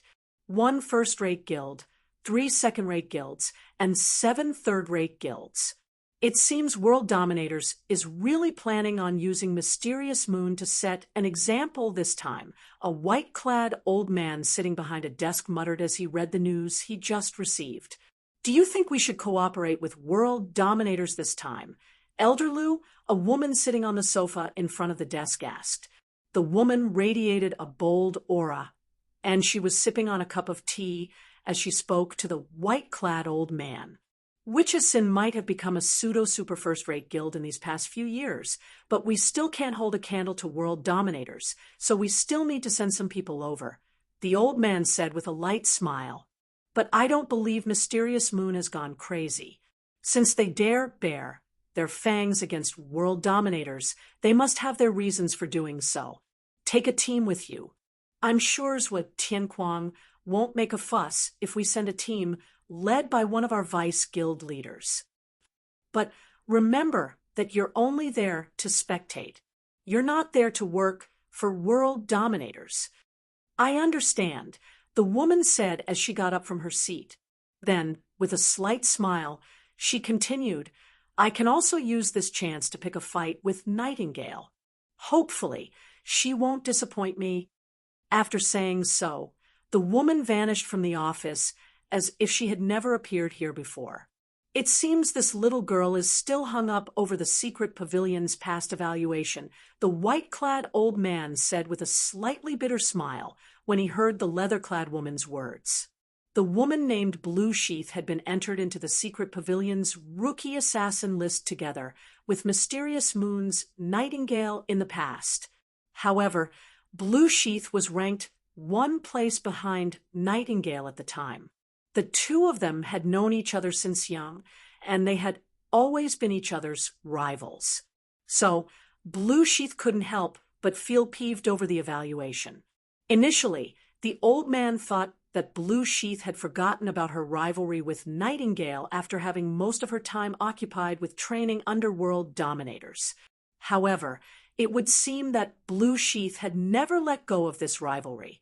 If you have problems with this website, please continue reading your novel on our new website, My Novel Full. Thanks. Meanwhile, during the time Sin was dispatching experts to the New Moon Forest, a commotion also took place throughout Hundred Flow City. What's going on? Why are so many guild experts leaving the city together? Don't you know? Mysterious Moon declared war on world dominators. World Dominators has decided to deal with Mysterious Moon, so it is now calling on all of its affiliated guilds to gather at the New Moon Forest. News of this has long since spread throughout the entire city. A first-rate guild is declaring war on a super guild. Did Mysterious Moon's leadership lose their minds? Who knows? Maybe Mysterious Moon is confident in winning? Not a chance. That's a super guild we're talking about. The only thing that could come of declaring war on a super guild is death. The players in Hundred Flow City began discussing Mysterious Moon's actions as they watched the various large guilds' experts leaving the city in large groups. Meanwhile, opinions on Mysterious Moon were split into two camps. One camp felt that Mysterious Moon was simply seeking its own death, while the other camp felt that Mysterious Moon was worthy of becoming the various first-rate guilds' role model. Some people also felt that it might be time to rewrite God's domain's history. New Moon Forest, New Moon Lake. The silvery white lake looked like the moon from afar, and the radiance it gave off illuminated the surrounding forest. The scenery here was spectacular, and many players grinding in the New Moon Forest would often stop by this place to enjoy the view. At this moment, though, the New Moon Lake's beauty was partially eclipsed by the 10,000 or so first-rate experts gathered beside it. Most of the various guilds' experts have gathered here already. Guild Leader Gu, we can conduct a sweep of the forest at any time. Rampant Blade reported respectfully as he looked at Gu Iren, who was currently resting underneath a tree. Although Gu Iren had never cared about Shadow's affairs and never bothered to help Shadow's members grind, nobody in Shadow dared to question Gu Iren's strength and authority. Take the current situation, for example. Even though the various first-rate guilds present originated from 10 different guilds, all of them were under Gu Iren's complete control. Good. Gu Iren nodded as he swept his gaze across the small army before him. Split everyone into 1,000-man legions and search the forest. Kill all outsiders you come across. all. Rampant Blade couldn't help but ask. A guild would easily incite anger from the public if it randomly killed players out in the fields. Even when a guild blockaded a map to fight another guild, it would, at most, warn non-enemy players to leave the map. Only when these outsiders refused to abide by the warning would a guild decide to kill them. I don't want to repeat myself, Gu Irin said as he glanced at Rampant Blade. Also, notify immediately if any of you come across Mysterious Moon's core team. World Dominators must be the one to annihilate them. So, this is a super guild. Rampant Blade had his impression of super guilds refreshed when he saw Gu Irin's complete disregard toward making enemies. Normally, most powers in God's domain would more or less worry about involving outsiders when declaring war on others. After all, the last thing they wanted to do was to offend a power they couldn't afford to offend. However, World Dominators didn't seem to care about this in the slightest. Judging by Gu Irin's tone, it would seem that he wouldn't hesitate to take action even if the other party was another super guild. Afterward, the gathered first-rate experts split into 1,000 legions and spread out in all directions, conducting a thorough search of the entire New Moon Forest. Sometime after the hunt for Mysterious Moon's members began, a ranger from Shadow urgently contacted Rampant Blade and said, "Vice Guild Leader, 2 of our assassin parties suddenly got annihilated less than 1,000 yards away from the New Moon Lake. Moreover, the people who annihilated those 2 parties are now heading toward your direction. They're heading for us." Rampant Blade couldn't help but grow confused when he heard the Rangers report. "Can you send their images over?" They were using the New Moon Lake as their base of operations this time, to ensure that they had enough forces to dispatch as reinforcements at all times. They had kept a force of 2,000 players by the lake. Gu Irin's team from World Dominators was also on standby here. Thus, it'd be suicide for any enemies to come to their location. "Yes, I already captured their appearances with eagle eyes. I'll send the image over now," the ranger said, nodding. A moment later, an image appeared in front of Rampant Blade. The enemies that killed the 2 assassin parties only numbered a few. Meanwhile, every one of them was wearing a black cloak to hide their information. "This is Zero Wing." When Rampant Blade looked at the picture, he quickly noticed 2 familiar figures. Although these 2 players had hidden their player information, they didn't bother hiding their appearances. So, Rampant Blade instantly recognized Su Qianliu's and Blackie's faces. However, before Rampant Blade could react to this discovery, several figures gradually walked out of the forest ahead of him. If you find any errors, broken links, non-standard content, etc., please let us know so we can fix it as soon as possible. Chapter 121, 5 is enough. Chapter 121, 5 is enough. What are they trying to do? Are they also planning to make an enemy out of World Dominators? Rampant Blade was astonished and confused when Blackie and Su Qianliu walked out of the forest. It was already a well-known fact that Mysterious Moon and World Dominators were at war with each other. Moreover, World Dominators had also made it clear that it wouldn't forgive Mysterious Moon for this slight. It was already bad enough that Blackie and Su Qianliu's group had come to the New Moon Forest and gotten rid of 2 of Shadow's scout parties. After all, this was already a blatant act of provocation toward World Dominators. Yet, to make matters worse, they had even appeared before Gu Irin. With the strong stance Gu Irin was taking in this war, he would absolutely make sure that Blackie and Su Qianliu's party vanished from God's domain. At this time, Rampant Blade couldn't help but feel conflicted over this situation. Whether it was Blackie or Su Qianliu, both had been his comrades for many years in Shadow. They used to go on adventures and brave all sorts of danger together. So, he did not wish to see the 2 falling into the abyss. However, with the situation at hand, there simply wasn't anything he could do to salvage this situation. Subsequently, The various experts gathered by the New Moon Lake also started noticing Su Qianliu's group one after another. Haven't we blocked off the New Moon Forest already? How did these people get in? They're hiding their player information. Could they be Mysterious Moon's helpers? That's possible, but it is also possible that they are not. They might be from a superpower trying to take advantage of this situation to strike at world dominators. After all, it's not like world dominators is free of enemies. The experts present quietly discussed themselves when they saw Su Qianliu's group emerging from the forest. The current miniature ancient world was a chaotic mess, as every power in God's domain sought to get a piece of the pie and become the future leader of God's domain. Meanwhile, as a super guild, World Dominators was a strong competitor for the various superpowers of God's domain. Now that Mysterious Moon had suddenly declared war on World Dominators, it wasn't strange that some superpowers had decided to muddy the waters. After Gu Iren saw Su Qianliu's group, he walked up to them and demanded, "How bold of you to come here! Who are you people?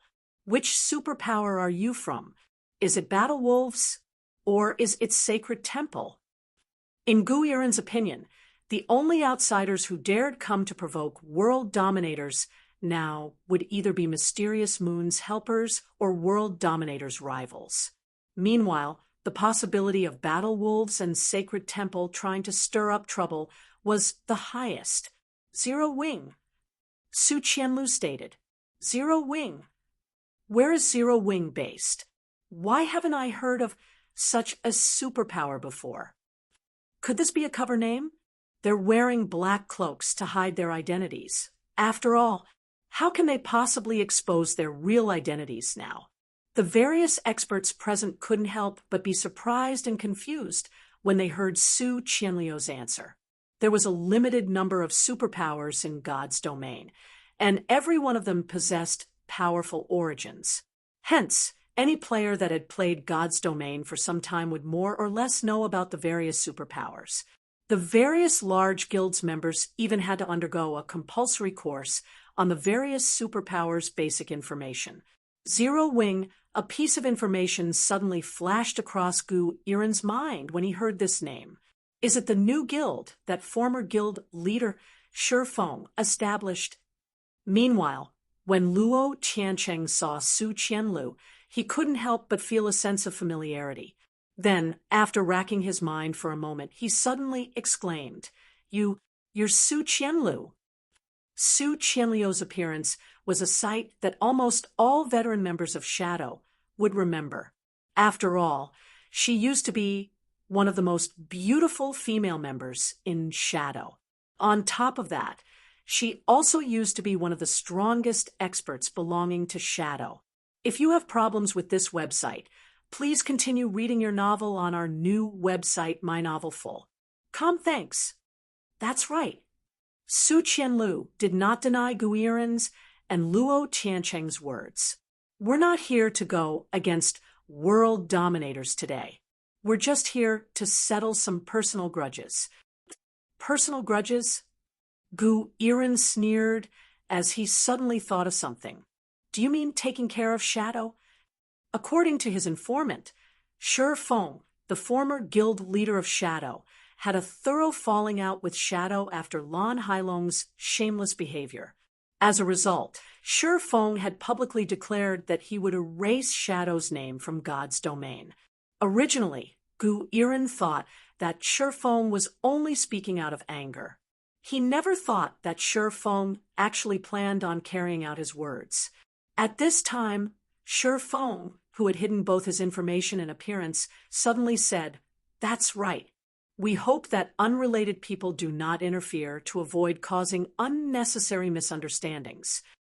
In reality, Shi Feng could have let Mysterious Moon take care of a second rate like Shadow.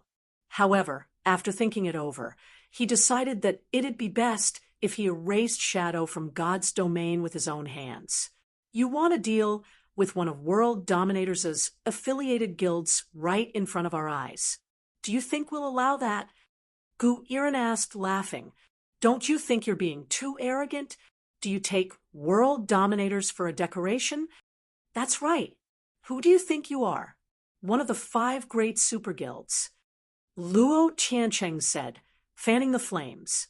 With just the 5 of you, do you really think you can do anything to Shadow? The other members of Shadow also nodded in agreement, a nonchalant expression on their faces. Shadow had well over 1,000 first-rate experts gathered by the New Moon Lake right now. Among them, there were even a bunch of half-step refinement realm experts. With such a force, they could even take on 2 mythic monsters simultaneously, let alone 5 measly players. In response, Shifeng said in a definitive tone, 5 is enough. 5 is enough. Gu Yiren couldn't help but laugh. Then, his gaze grew cold as he said, in that case, let me see how you 5 are going to fight us. After saying so, Gu Yiren waved his hand. Immediately, 24 refinement realm experts from world dominators charged at Shifeng's party of 5. If you find any errors, broken links, non-standard content, etc., please let us know so we can fix it as soon as possible. Chapter 122, Difference in Strength. Chapter 122, Difference in Strength. 24 refinement realm experts. Rampant Blade's expression grew somber when he saw world dominators as experts charging toward Blackie and Su Qianliu's party. He didn't think that Gu Yiren's team members would be this powerful. It was true that Su Qianliu and Blackie were considered experts even by first-rate guild standards. It was especially true for Su Qianliu. Not only did she reach the refinement realm long ago, but it was even rumored that she had reached the flowing water realm already. However, even a flowing water realm expert would find it difficult to go up against 24 refinement realm experts simultaneously. Not to mention, these were refinement realm experts from world dominators, a super guild. Not only did they have much better training, but they were also fully equipped with epic weapons and equipment. You overconfident fools. Do you think world dominators will hold back against you? Luo Tiancheng couldn't help but sneer as he looked at Shifeng's party. World Dominators was a super guild. There was no way it would sit by and watch as one of its affiliated guilds got targeted. It would become a joke in God's domain if it did that. The 24 refinement realm experts reached within 50 yards of Shifeng's party in the blink of an eye. Then, every one of them began revealing their strongest moves, none of them intending to hold back or play around with Shifeng's party. At a glance, one could tell that these were all veteran experts with real experiences clashing with other players. Restrict them. In response to the 24 refinement realm experts' assault, Blackie waved his staff and cast a spell without chanting an incantation. Even the mana fluctuations that came from him were incredibly weak. Boom! Along with a loud bang, several hundred shadow vines emerged from the ground beneath the 24 refinement realm experts' feet. In addition, from start to end, none of the shadow vines radiated any mana fluctuations, the appearance of these vines swift and silent. What? Double speed casting. Rampant Blade was shocked when he saw Blackie's attack. He felt as if he was coming to know Blackie for the first time. Double speed casting. This was a spellcasting technique that only an extremely few magical class experts could master. Even most refinement realm experts were incapable of such a feat yet. Now, not only did Blackie effortlessly execute a double speed casting, but his mana control was so excellent that he had leaked hardly any mana throughout the entire spellcasting process. The level of technique Blackie had just displayed was something even flowing water realm experts could not accomplish. Similar to Rampant Blade, the 24 refinement realm experts were similarly caught off guard by Blackie's response. The speed of spells might not be as fast as melee attacks, but spells made up for their lack of speed with numbers. Meanwhile, the countermeasure experts had developed to counter offensive spells with a large number of attacks was to detect the mana fluctuations caused by the spell targeted at them and take evasive measures in advance. However, if a spell gave off no mana fluctuations during its formation, it'd be nigh impossible to dodge it preemptively. In such a scenario, the only response one could make was to prepare oneself to block the spell. The next moment, the several hundred shadow vines lashed out at the refinement realm experts simultaneously, causing these experts to lose at least 1/3 of their HP. Some had even lost half of their HP. The appearances of these experts were also reduced to a mess, and they looked nothing like an expert team from World Dominators. What a powerful magical class expert. Blue Sheath, who was spectating the battle from a distant treetop, couldn't help but focus her gaze on Blackie. World Dominators' refinement realm experts all possessed strength rivaling grand lords of the same level. Yet, even though these experts had blocked the shadow vines attacking them, they had still lost over 1/3 of their HP. In God's domain, the power of spells relied on two factors. If you have problems with this website, please continue reading your novel on our new website, My Novel Full. Thanks. The first factor was the player's basic attributes, while the other factor was the spell's completion rate. Of these two factors, the latter played an especially important role. With a sufficiently high spell completion rate, one spell could exhibit power several magnitudes greater than a similar spell cast by a player with the exact same basic attributes. Although Blackie's aura felt extraordinary in Blue Sheath's eyes, it was, at most, on par with World Dominators' refinement realm experts. This meant that both sides should possess roughly similar basic attributes. Thus, the reason Blackie managed to cause so much damage to those refinement realm experts despite this fact must mean that his spell completion rate was extremely high. Impossible. Luo Tiancheng's eyes bulged when he saw the effect of Blackie's spell. How did he get so strong? The 24 refinement realm experts made up a frightening force. Yet, with just a simple wave of his staff, Blackie had not only stopped these 24 refinement realm experts' assault, but he had even reduced them into a miserable mess. Luo Tiancheng was fully aware of Blackie's standards.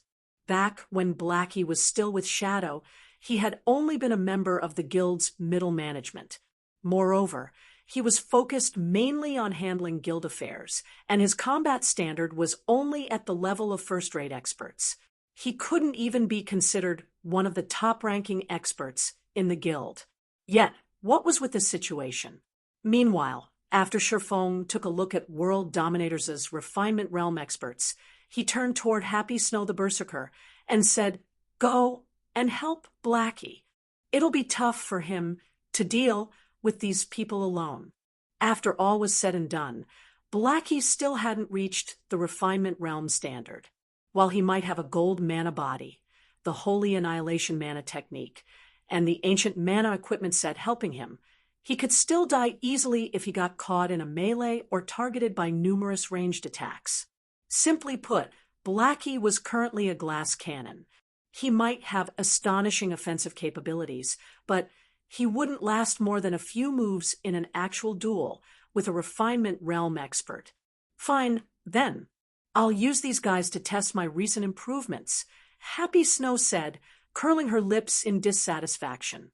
Immediately, Happy Snow unsheathed the two-handed saber hung on her back. Then, in the blink of an eye, she instantly appeared amidst the 24 refinement realm experts, her speed superior to even assassins of the same level. Subsequently, before World Dominators' refinement realm experts could react, Happy Snow swung her massive saber at the nearest shield warrior. Advanced combat technique, Wolf Pack. Happy Snow's saber instantly transformed into 5 phantom wolves that pounced at the shield warrior. However, the shield warrior was no pushover. Although he had reacted slowly to Happy Snow's appearance, as soon as he noticed Happy Snow attacking him, he promptly raised his shield and activated the Tier 3 defensive skill Iron Wall. Aside from increasing his defense by 200% and reaction speed by 50%, the skill also reduced the numbing effects he suffered by 100%. Other than the shield warrior, A nearby oracle also quickly reacted to Happy Snow's attack. Immediately, the oracle cast a defensive barrier on the shield warrior, the barrier nearly doubling the shield warrior's maximum HP. Boom. When the first phantom wolf collided with the shield warrior's shield, the shield warrior stumbled one step backward and nearly lost his balance. As a result, when the second phantom wolf struck, the shield warrior promptly lost his balance and fell on his back. Immediately afterward, the third, fourth, and fifth phantom wolves pounced on the shield warrior afterward, instantly tearing through the oracle's barrier and reducing the shield warrior's HP to 0.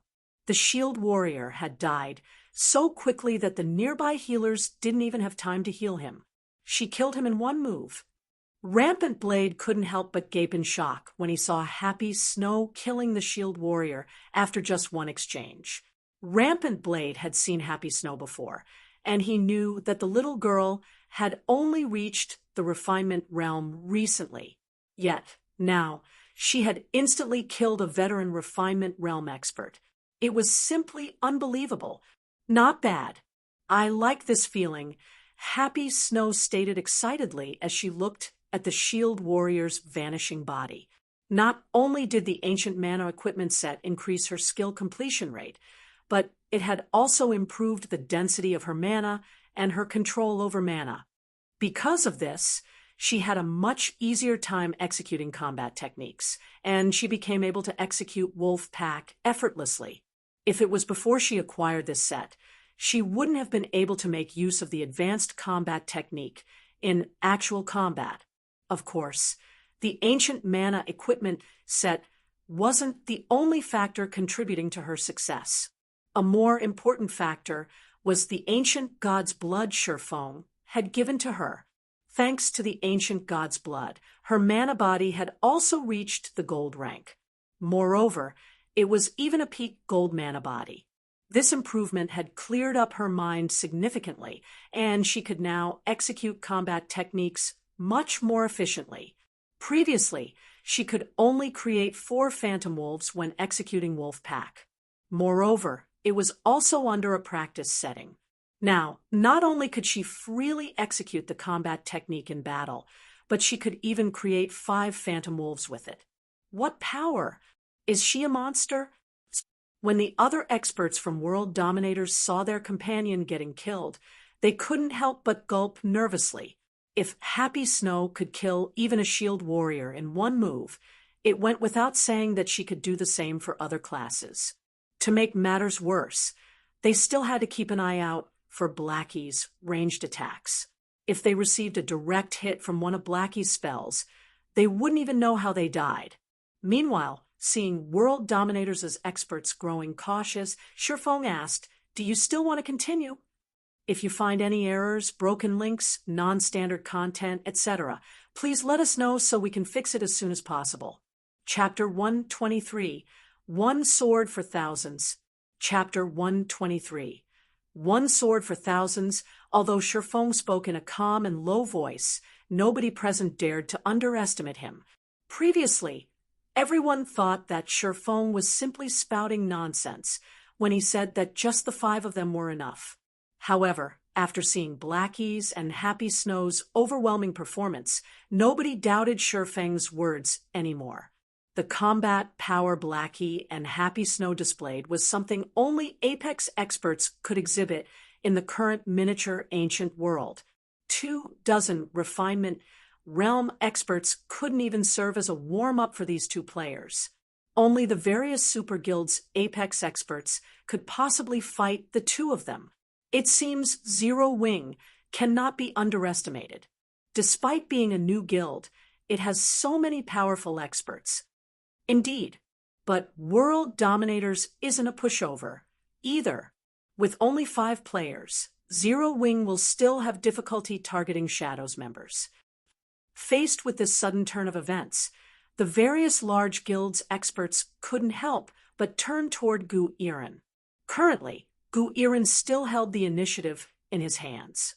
After all, World Dominators currently had the entire New Moon Forest on lockdown. Now, it was up to him to decide whether they would fight or not. If Gu Iren chose to fight, his side would most likely sustain severe losses, and his progress in the miniature ancient world would slow down significantly. However, if Gu Iren chose not to fight, his reputation among world dominators' various affiliated guilds would most likely plummet. His actions might even end up affecting world dominators' prestige. Two experts with apex-level strength. Is it? I can see why you dare to behave so boldly, Gu Iren said as he looked at Shi Feng coldly. However, don't forget where this place is. Apex experts might be powerful, but they aren't invincible in the miniature ancient world. As soon as Gu Iren finished speaking, the various guilds' experts promptly advanced and got ready for battle, their numbers exceeding 2,000. Aside from first-rate experts, there were also some refinement realm and half-step refinement realm experts among these 2,000-plus players. Even if they were up against two experts with apex-level strength, they could rely on Zerg tactics to whittle down and kill the opponent. After all, there was a limit to a player's stamina and concentration. Take Happy Snow, for example. While it was true that she had killed a shield warrior in one move, she had done so with the help of an advanced combat technique, something that cost a significant amount of stamina and concentration to use. How about giving up now, mister? Nobody can annihilate Shadow today. Tao Yue, who stood behind Gu Iren this entire time, suddenly stepped forward to advise Shi Feng. World Dominators has similarly dispatched apex experts to the New Moon Forest. If the battle drags out, you won't even have the chance to escape later. The various guilds' experts also nodded in agreement with Tao Yue's words. In reality, none of them wished to fight against Shi Feng's group of five. However, Gu Iren had already made himself clear that he wouldn't let Shi Feng touch Shadow. Thus, even if it meant dying and losing a level, they needed to stop Shi Feng's party. Otherwise, world dominators would make it so that they couldn't continue surviving in God's domain. So what you're saying is, instead of answering Tao Yue's question, Shi Feng smiled and asked, "You're not going to give way?" You can think of it that way, Tao Yue said nonchalantly. If she came across Shi Feng's party under normal circumstances, she absolutely wouldn't dare to antagonize them at all. This was because her guild wouldn't go out of its way to target a domain realm expert for her sake alone. However, she was currently working under Zhui Tianquang's orders, and they were also currently in the middle of a guild war. If Shi Feng's party killed them, their guild would definitely avenge them for the sake of its reputation. Not to mention, so long as Shi Feng's party dared make a move, she would promptly contact Zhui Tianquang and notify him about the situation here. With a force of over 2,000 first-rate experts, they had more than enough fodder to keep Shi Feng's party busy until Zhui Tianquang and the other apex experts arrived. If you have problems with this website, please continue reading your novel on our new website, My Novel Full. Thanks. In that case, you can be buried together with Shadow. Shi Feng absolutely wouldn't let go of this opportunity to heavily damage Shadow. Immediately, he unsheathed the winter of eternal night and enveloped the many experts present in his mana domain. A mana domain? How does he have a mana domain at Tier 3? The various large guilds' experts were dumbfounded when they felt Shi Feng's frightening mana enveloping their bodies. Disappear. Shi Feng swung the winter of eternal night horizontally. Second sword, Holy Devour.